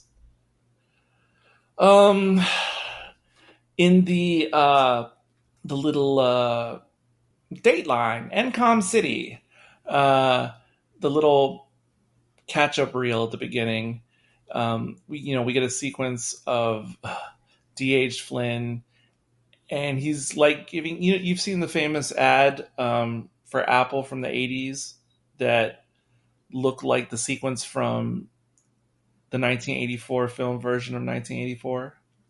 Oh yeah, right. Yeah, I know. Yeah, the one where the guy Yes. was it like everybody's like kind of under their control, and then like this guy comes in as if he was bringing in like the Olympic torch, and then throws a sledgehammer at the screen. It's not a direct callback, but you get some feelings of it just in that so-called archival footage of younger Flynn. But then we get other loose allusions to it with Clue giving his big rally speech to his Fourth Reich. Yeah, his German national speech. Yeah. Yeah, interesting plan where, not even plan, but interesting, I guess.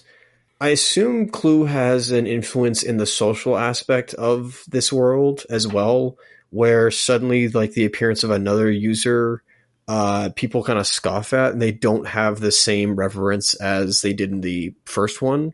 Right.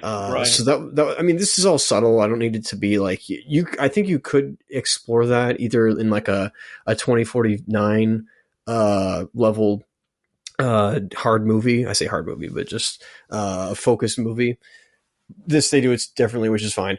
But I guess things have changed, and I do admit, I do lament, like, while I do like this this version of the grid, I do lament that I kind of am missing out on some of Mobius's designs and his eclectic uniforms or costumes that they had. But again, they went in a different direction, which is totally fine. But I do miss some of the looks that they did have before. But yeah, it is interesting how we have users and we have the programs and we have these ISOs. And I think there is, like, this world is definitely, like, very well thought out of and would be pretty good for, like, a television series or a novel or something else to make it really, like, hard science fiction. 100%. Especially if in a series or novels we could see them traveling to different computer systems. It's like an adult version of Wreck-It Ralph. Yeah, I agree. Because this is all inside of one operating system, which is funny.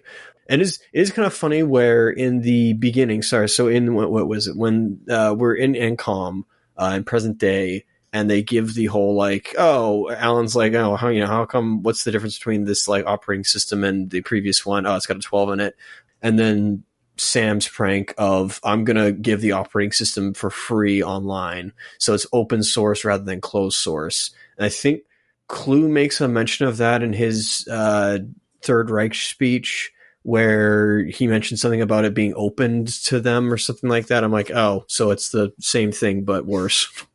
Yeah. And oh my gosh. I don't know. It's hard not to think about the third movie and ponder what's going to happen. And I wish I didn't see the trailer, even though I don't think it gives away that much, but it definitely gives away more than I need to know. I'm curious, Oh, I was going to say earlier, and I remember my thought. I do like the look for most of the key characters, and yes, I miss the look of the 82 costumes in the grid, but they really cheaped out in the bar sequence, because if you look at that sequence, look at all the extras, and there's plenty of extras in that scene. Yeah, they really cheap out on their costumes. Like, many of the patrons, even the guy who has the guy who's lost his eye, who's speaking to Zeus, even he has a speaking role. And him, along with many of the other extras in that scene, many of them only have one strip of luminescence. Like, they're just dressed in all black, almost all the people, and they just have one strip. Yeah, it's either like a techno-gothic look to them or just like, an industrial look, and that's about it. Yeah, they kind of look like, what's that movie? Christian Bale, Equilibrium. Oh, yeah, I guess so. Updated version, of course. They kind of look like that, except with like a glowing strip.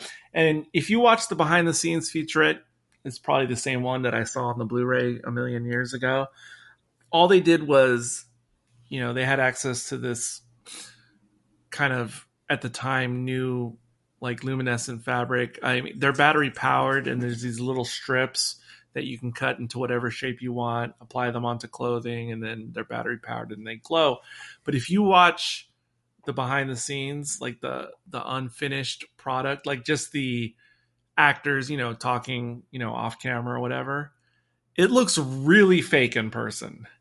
It's through the magic of post-production that it looks really cool and sleek. And if you watch the making of a certain Taylor Swift music video, largely the same thing. If you see her in the behind-the-scenes footage, looks just as fake as this movie.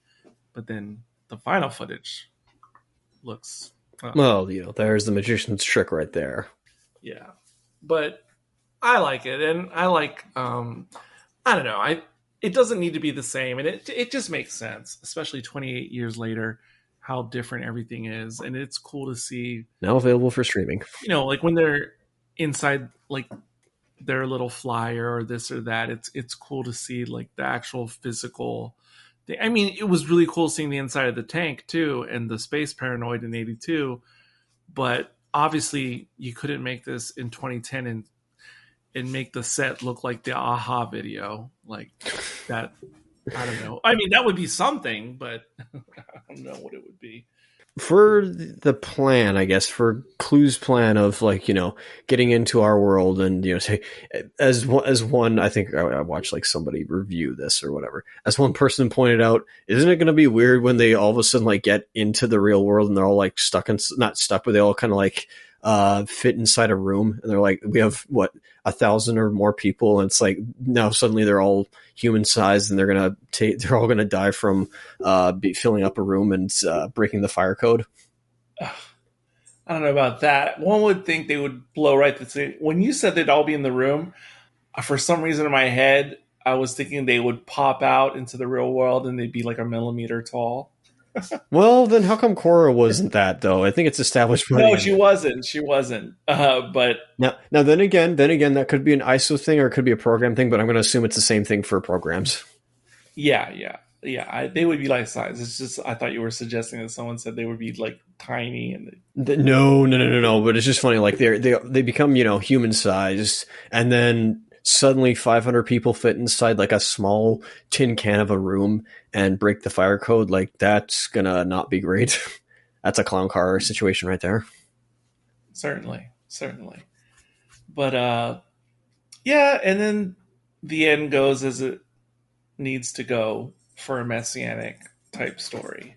I was glad they mentioned as a not throwaway line, but the merger of the two. I forget what the technical terminology was, but just basically where, because it's not a Horcrux situation, where Finn is splitting his soul to create Clue. It's more, made in the image of man.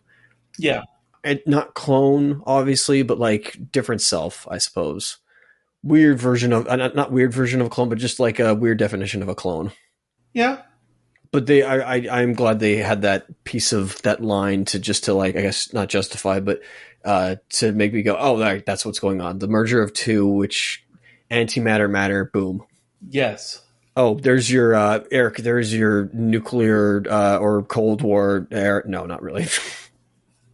Oh, yeah. This is post Cold War. I was gonna make a joke of like, this is what the war looks like to you, or there are no like Cold War allusions in this movie, but you could probably find some somehow. Only in the broad themes of revolution, but the Cold War or the Cold War movies and television, they weren't just about revolution. Obviously, they tied it more directly. But I mean, that's about as close as I could get, I think, with this movie, is like broadly trying to tie revolution to that. But yeah, it's definitely not the same world as it was in the 80s, the real world.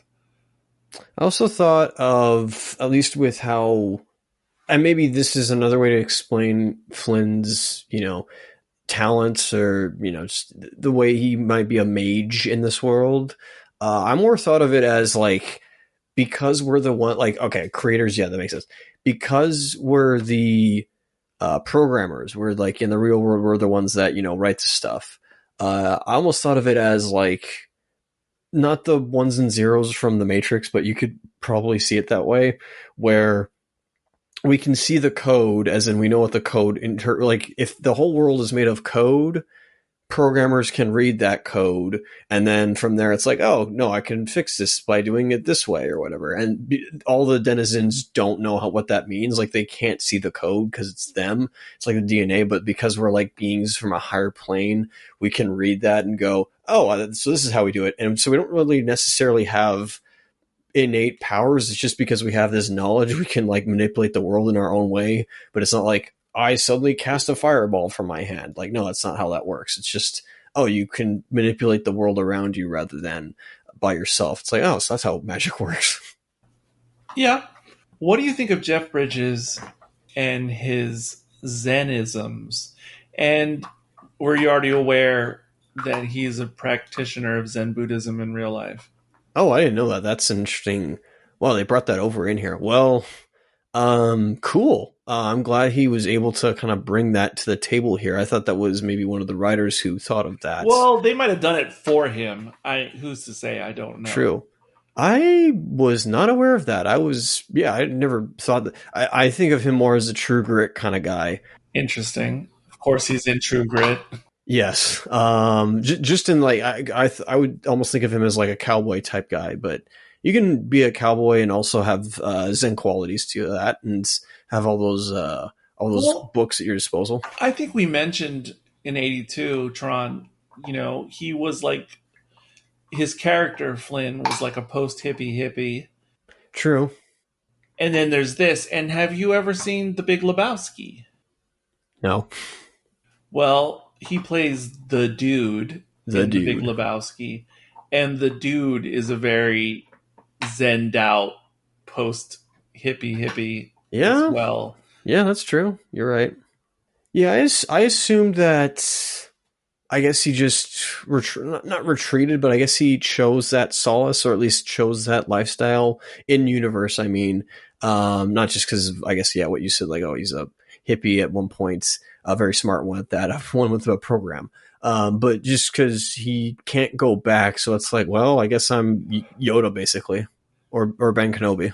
Yeah, either of them, like in exile. Yep. So it's like, well, since I have nothing else, I have some material, but I have knowledge and can manipulate the world in a way. I kind of have the Force. Oh, I just remembered. Now I remember what I was trying to think of with the Flynn and the Apple ad speech business. At any point in this movie, did you have thoughts of Jeff Bridges as Obadiah?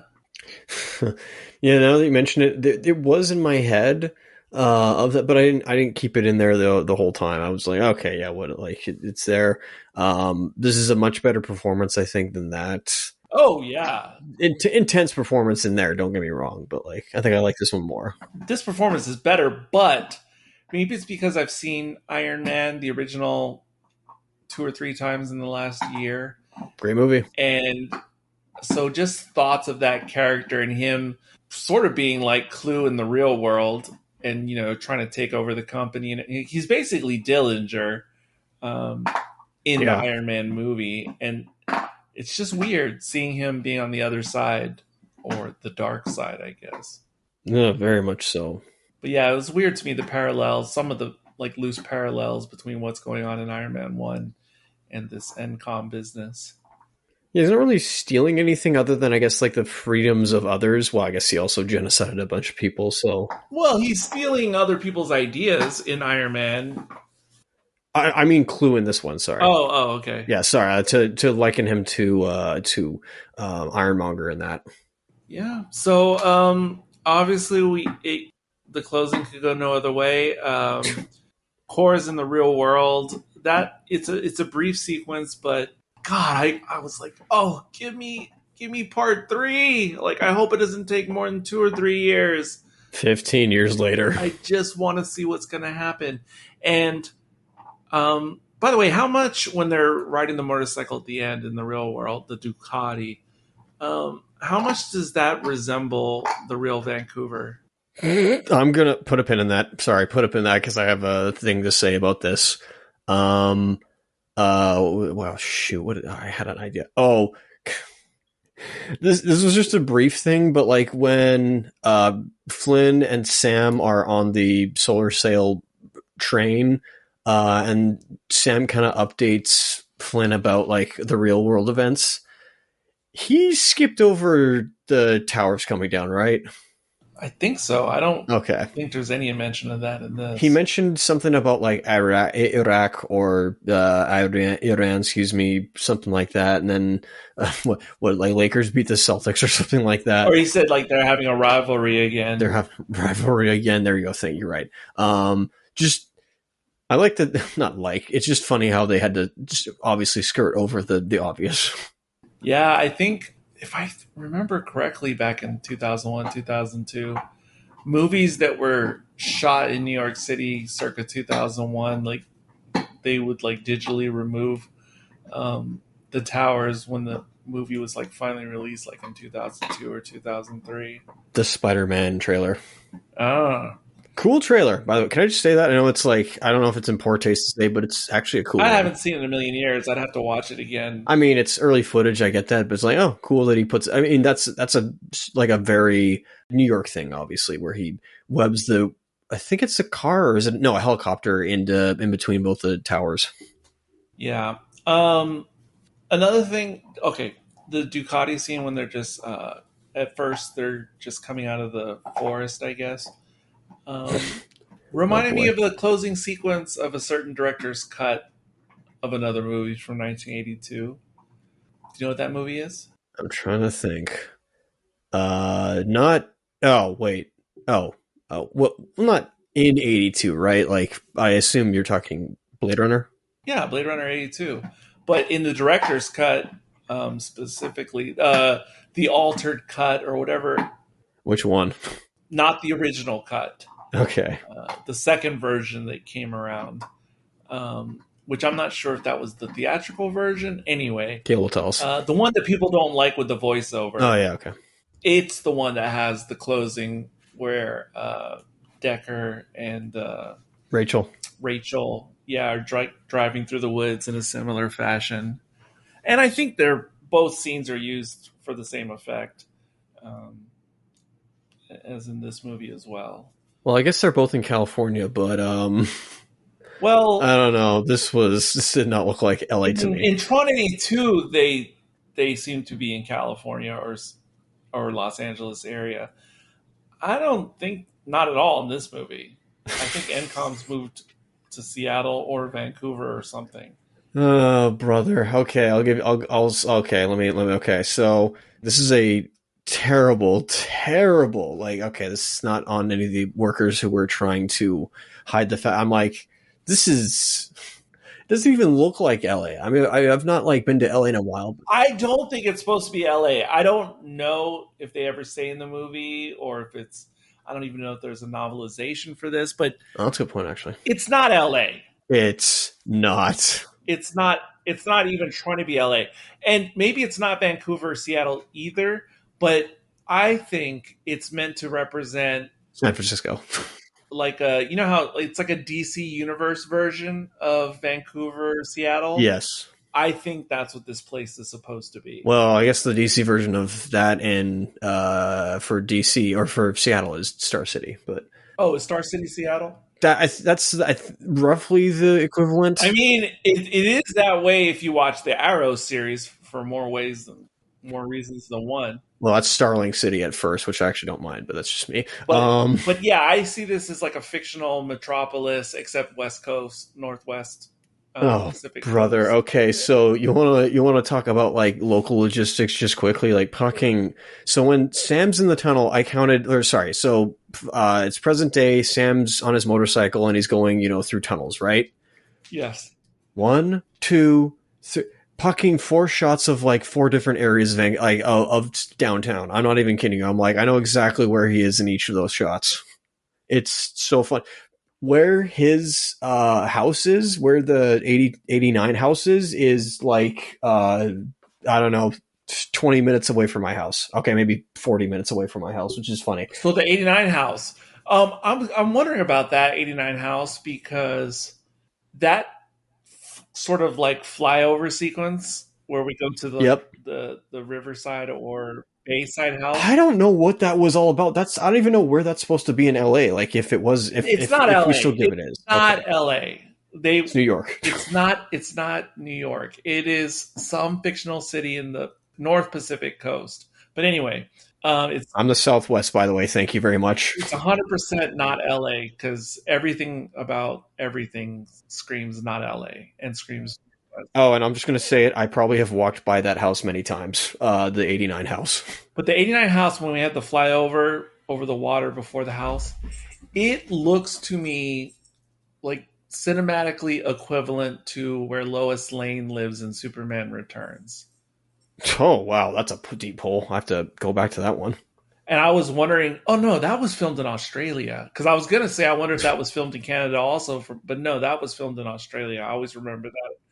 But yeah, Lois Lane and her husband's house in Superman Returns, it seems like the same cinematic house to me as Flynn 89. And for some reason, like I felt like they should have had present day Jeff Bridges' brother actor. I think his name is Beau Bridges. I just feel like he should have played the father in 1989, and it would have looked right. Oh, that's a good point, actually. If they would have had his 2010 brother playing his father in 89, I think it would have worked perfect. This is just for you personally, but when Sam is escaping, like after he base jumps from NCOM, yes, and then like I guess either gets caught on the lamp and then goes in the taxi, and before gets caught by the cops. Yes, there's a church nearby that you can see on the left side. That's the church that I went to last year for that concert. What concert? There was a concert. I had to cancel or postpone one of our discussions for, I think, Best Picture. Yeah, I think you brought this up, but what was the concert for? It was a jazz concert for the Peanuts Christmas special. Oh, yes. I remember you telling me about it now. And that was the church that I went to. Interesting. Yeah, like there's this famous old hall, very well known in Nashville, and originally was a church like 100 years ago, but now it's a famous like really old hall for performances and whatnot. It has been for decades, and I think it's featured in the movie Nashville by Robert Altman from the 70s. I can't think of the name of the space now, but anyway. Yeah, that's kind of like the whole movie, other than, I mean, yes, there's the whole messianic angle. It's very obvious, but I don't think there's necessarily anything novel about this run through of the tropes. Yes, don't worry. I have one final semi-complaint. On mute, it was fine. Maybe I was also just not focusing on it. I will appreciate the fact that the director did do his best to, when it came to the up close and personal fight sequences, I will appreciate that he avoided a lot of shaky cam, but at the same time, the fight sequences were a little stunted. I will say there was a bit of, and even some of the. What do you mean by stunted? It's kind of slow. Like, this isn't fair, but when comparing to like this to a Jackie Chan film, I would definitely like the Jackie Chan film over this. Like, I know you can clearly see it's the actors doing their best to do like be, fighters, but I'm like, maybe with Sam, you don't really get that. Like, maybe he's been in a scrap or two, and he's still new to this. But like, I don't know, some of the hand-to-hand combat sequences in this I wasn't a big fan of, even though it is on record that I am a fan of The Last Airbender and some of their fight sequences. And I think that movie is better than this movie with fight sequences. Are you talking about M. Night or which M. Night's movie? Yes, the same year, by the way. I can't even remember the fighting sequences. Some reason I like them a lot. I mean, I remember they happened, but I can't remember the details of them unless I go back again. Both are good with not having a lot of shaky cam and having the actors in frame and not a lot of the actors knowing how to do martial arts other than the guy who plays Aang in that movie. To me, the hand-to-hand combat reminds me, of course, of the Matrix 99, except without wires and without, or at least not excessive wires, or like very Eastern-looking wire work, and also not the stylistic camera choices in the Matrix. Yes, no, I think I'd prefer with those ones to this, but I could see some DNA that would probably be in the MCU movies with fight sequences. But anyway, that's neither here nor there. It's just they're there, and I appreciate that they were the actors were trying to be in there and actually do the stunts, but they had their stunt doubles when their backs were turned. But either way, yeah, I could have done more Hong Kong. Just because I've restarted the movie, seeing the 89 bedroom of Sam Flynn. Oh, there's even a little toy of one of the droids or robots from Black Hole as well. Hey, I was wondering that too. I wonder if I was trying to look for any other. It was out of focus, but it was obviously the one that loses a limb in the movie. Oof. For a 1989 bedroom, this is very Fincherverse, restrained, because have you ever seen the movie American Psycho? Not yet. But this is a very antiseptic, clinical version of a kid's room in 89. Like a Nolan-esque universe version, because I don't think anybody realistically had a room like this who was a kid in 89. It looks way too, sleek, clinical, antiseptic. Minimalist. Yes, minimalist, because American Psycho is purely set in the 80s,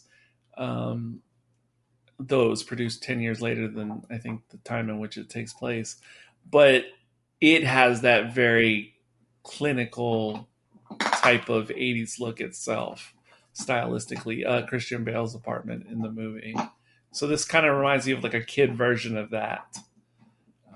Except it makes sense in American Psycho because he has like this crazy OCD and whatever. But yeah. I feel like I'm spent on this movie. That's good. I mean that in a good way. Hopefully I've gotten a lot out of you from this instead of the last one. It's kind of like all the things I ever wanted to say about this movie, because it's like in my top 20 kind of, or rotation of movies I can just pop on anytime and I'm just down. Like, I just like it so much. It's not like hardcore cinema. It's not The Godfather or anything like that. It's not even necessarily as groundbreaking as the original film, because that's a big element of that movie for me, aside from the nostalgia. This is not necessarily groundbreaking like that from a film point of view, and there's not necessarily anything groundbreaking about the story either. It's just I guess if I put it on my scale of like popcorn movies, popcorn summer entertainment movies, that I don't have to take that seriously, then it's kind of near the top of that list for me of movies that are just freaking fun. Like Avatar, obviously I've said a million times, the original was just like a tremendous like cinematic experience, etc., etc.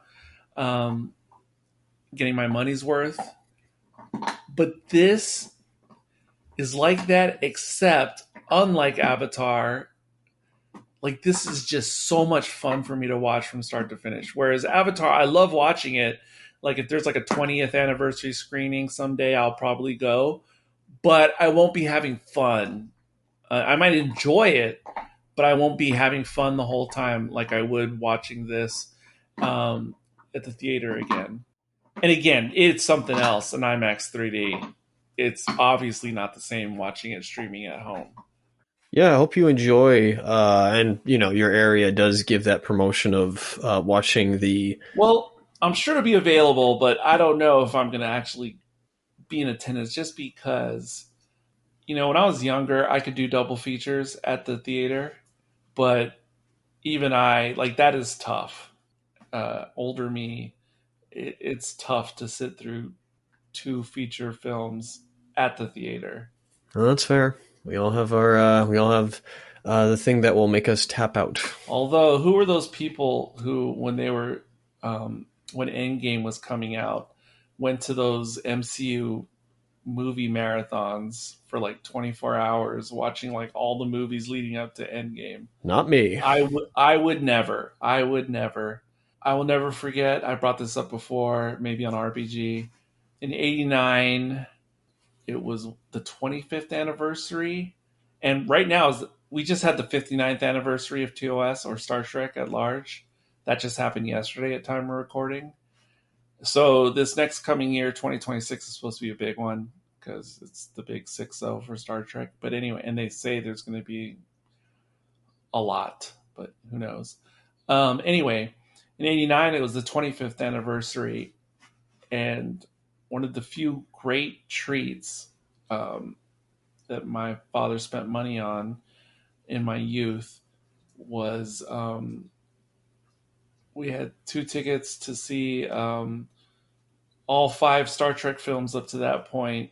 Oh my! At the theater in one day, and obviously it was on analog film, and those prints, especially the first 4 movies, those prints had been in circulation for quite some time. So watching the motion picture was almost like watching a Grindhouse experience, because that film had been like, it'd been played a few times. But I made it through the first movie and the second, but I think I fell asleep through most of the third, the fourth, and the fifth. And of course, I'd seen all the movies already before many times. I was just excited to see them, of course, on the big screen. In those days, it was near impossible to get widescreen versions of movies. And the big highlight was after the 5th movie finally finished, we got to be like some of the first people to see the trailer for Star Trek 6. And they played it twice. But yeah, it was grueling. It was grueling. And I have always been reluctant to go to double features since then. All right. Time for the perfunctory rating, because anybody who knows me already knows what I'm going to give this movie. I'll go ahead and knock it out. First, turning to our sponsor, Rotten Tomatoes. Wow. With the tomato meter, the critics, a rotten 51%. Ugh, I wouldn't say that, but sure. With the popcorn meter, audiences, an okay 64%. That's none of that is certified fresh, but over 60 is considered good at the very least. Let's see, the little blurb here is extremely short. Tron Legacy boasts dazzling visuals, but its human characters and story get lost amidst its state-of-the-art production design. Wah, wah. No shocker. I'm giving... what's our unit of measure? I was thinking, you remember those when we were inside Flynn's waste station, and he, I guess... Way station, sorry. Not waste station, my bad. Not a trash compactor. That's over in the Death Star. But I think it's either on the cabinet or above like the fireplace. Yeah, above the fireplace, he places 2 polyhedrons. So I think polyhedrons will be our... Do you know who that is or what that is? It's a callback to the first movie. Oh, I thought it was Daft Punk, but I guess, It was, I knew it was like relevant in some way, but I can't remember. What is it from the first movie? Bit. So the clue program in the opening sequence...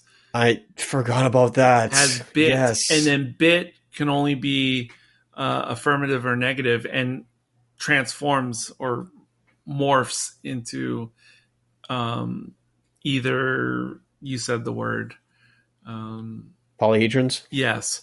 And then of course Flynn later in the movie finds bit again, and it goes, I was wondering if he was going to show up here. That was a physical representation of bit. Yes. There you go. Okay. No. Yes. Now I remember. Yeah, I was wondering if he was going to be in Legacy or not, but not to be. Yeah, that was his little cameo. So, out of how many bits? I'm of course giving Tron Legacy 5 out of 5 bits. I personally could not give this movie another score, and I loved it so much the first time on IMAX. I watched it a second time at a different IMAX theater at time of original release. And I think the first time I saw it, it was digital IMAX 3D, and the second I think was analog IMAX 3D. Well, as for me, I will give this one a solid 3.5 out of 5 bits or polyhedrons. I will watch this movie again. I think there's a lot of potential here for, I think a Blade Runner 2049 or just a Blade Runner itself, is possible from this material. I think they just need to keep trying again. I say keep trying again. But still, I think a fun, summer movie. I don't know if it's a blockbuster movie necessarily, but yeah, stay for the visuals. I wish the writing was, there was more there is stuff for the characters, but I wish there was more from this, not a longer movie. I just, wish there was other stuff they could be doing. Other than that, yeah, solid 3.5 from me. Yeah, I should say, unlike the first movie, which was a box office disaster, this one did fine in the box office. It performed similarly to like a mid-range MCU movie. And that's why a lot of people thought a third film would be in short order, because 15 years later. And I was actually gleeful because, another thing that flamed out at the box office was Blade Runner 2049, which I found very unfortunate.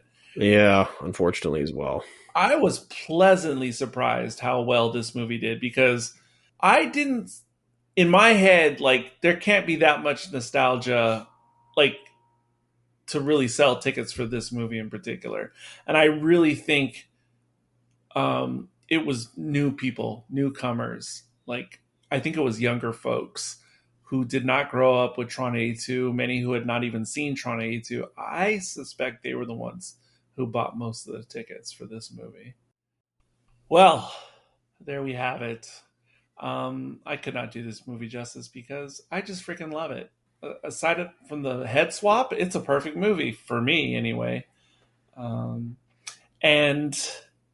stay tuned, because we're going to get into some Uprising. At this point, I've only rewatched the first episode, but I have a feeling Isaac will probably like the show too. I don't know why I'm saying that, but it just seems like something you would like.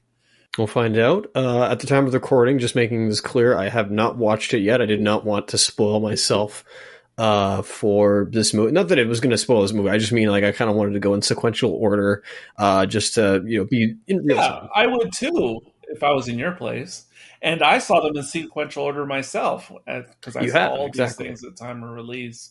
Although I didn't get much further than the third episode of the animated series. It was just for this review. I didn't want to, taint myself. Not that I'm gonna. Oh, I wouldn't do that if I was in your position.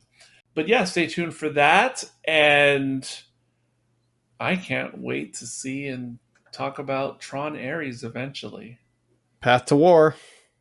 Wait, is that like a subtitle for the movie, or are you just saying that? No, this whole like what we're doing is the Path to War, as I'm calling it. Oh, okay. Yes, the Path to War. That's what we're doing.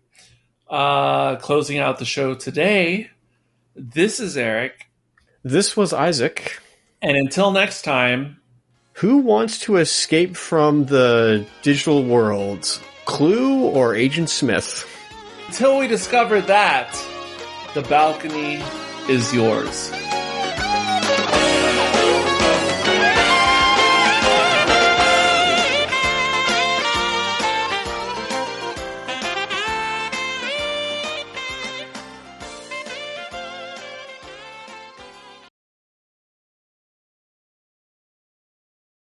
One more thing about Oblivion that I learned today. Also before Joseph Kosinski got into the film business, he, I believe, drew and wrote his own graphic novel, which was Oblivion. Disney purchased the rights for it way back when, in the early 2000s. And of course, he eventually got to direct it. But it wasn't Disney, though, right? It was, I don't even know who released that. I don't know. It might have been I'll look it up. Oh, it might have been, I don't know if it was Buena Vista, but yeah, no, I remember for some reason, because those were the two, I think that was 2013. Those were the two movies, like there was that one, and then obviously there was like Live, Die, Repeat, because of, and they both were like based off of comic books, and they were, cruise. And there was another one with Denzel Washington. Cruise properties. But yeah, for some reason I knew, like I obviously knew about I say it knew, but like I looked up the, the Live, Die, Repeat manga. Yeah, but there was a Denzel Washington movie that also came out around the same time that was based upon like a graphic novel and had a stylized look. I have to look that one up. Like it had a look that was kind of like Oblivion crossed with Sin City movie, which of course was also based upon a graphic novel. Not Book of Eli, right? Yes, that one. Oh. Wait, what the hey? That was a graphic novel? Huh, didn't know that. I believe so. And which is why I think the movie has like a lot of stylistic touches that it does. Yeah, but Oblivion, I remember when I saw that, I think it said based off of something. I was like, what the flip kind of novel, like what graphic novel is this from? But yeah, I didn't even know that that was by him. So no, I want to give him credit, the director, for not like just having all these skills prior, because he made a world that, well, one is, yeah, it's a sequel, but two, he made something that was not The Matrix. Because, I mean, nobody's making The Matrix in 2010, I know that, but for making a, digital world, or at least making the, the grid, which you can call like, a digital world. I don't know if you want to call it Matrix-like. It's not, I feel like its own thing versus The Matrix, because that's like, its own like construct, like a trap and a prism, perhaps. This is not a prism. This is prison. Excuse me. This is more of like a world unto itself. So I got to give credit to the team here on Legacy for kind of really trying to avoid. Not again. I don't mean like a disrespectful way, but to go to avoid kind of following the same path as the Matrix. I mean, for one, this is a PG rating, of course, and those Matrix movies I think get. They're R's, but they're definitely harder than PGs, I think. So, but they go in a different direction, and I like that. Yeah, and actually, yes, Oblivion was a Universal picture, and I was gonna say it just feels like a Universal picture to me, and I don't even know what that means. But I was gonna say that before I looked it up. It feels like a Universal picture, but really, there was this. This is to me is part of the broader movie conversation of the dawn of the 2010s. This has come up a lot in podcasting, especially because I started podcasting with Sci-Fi Party Line in 2009. Oh, hey, look at that, full circle. This has already been said that 2009 felt like the the revitalization of sci-fi in general in film, because so many good sci-fi movies came out in 2009. Skyline. Sure. Sorry. But like Moon and Avatar and District 9. And then this was like the follow through in 2010. And then, all these movies kind of seem kind of the same to me. I don't mean in a bad way, but this, Book of Eli, Oblivion, Elysium, which I don't know if you've seen Elysium with Matt Damon. The only one I haven't seen is District 9, actually. I've seen both Elysium and Chappie. Oh, wow. Okay. And I literally am looking at my Blomkamp cubed edition, or like what is it? Blu-ray. District 9 is probably the best of all three of those. Yeah. And Elysium was okay, but a little bit reminded me too much of Alita Battle Angel. But anyway. Too on the nose for you? Uh-huh. Now, do you say like the original story, or do you mean the Robert Rodriguez movie? I think I'm thinking about the OVA. Oh, hey, there you go. Except it's a lot cleaner. I say cleaner, that's not true, but like, yeah, I guess so. I wonder if Blomkamp ever read or watched that or read that comic. Well, I'd be shocked if he didn't, because pretty much every male who was into sci-fi and anime or anime adjacent, everyone who was 20 to 30 years old in the early aughts, it was 100% mandatory you'd seen Alita. So he had to have. Yeah, but most of those movies that you're mentioning kind of do make up what the 2010s look like in like retrofuturism if we're not getting synthwave involved or 80s fetishizations. So it's like, I'm glad that decade had its own look to it, and I'm happy with that.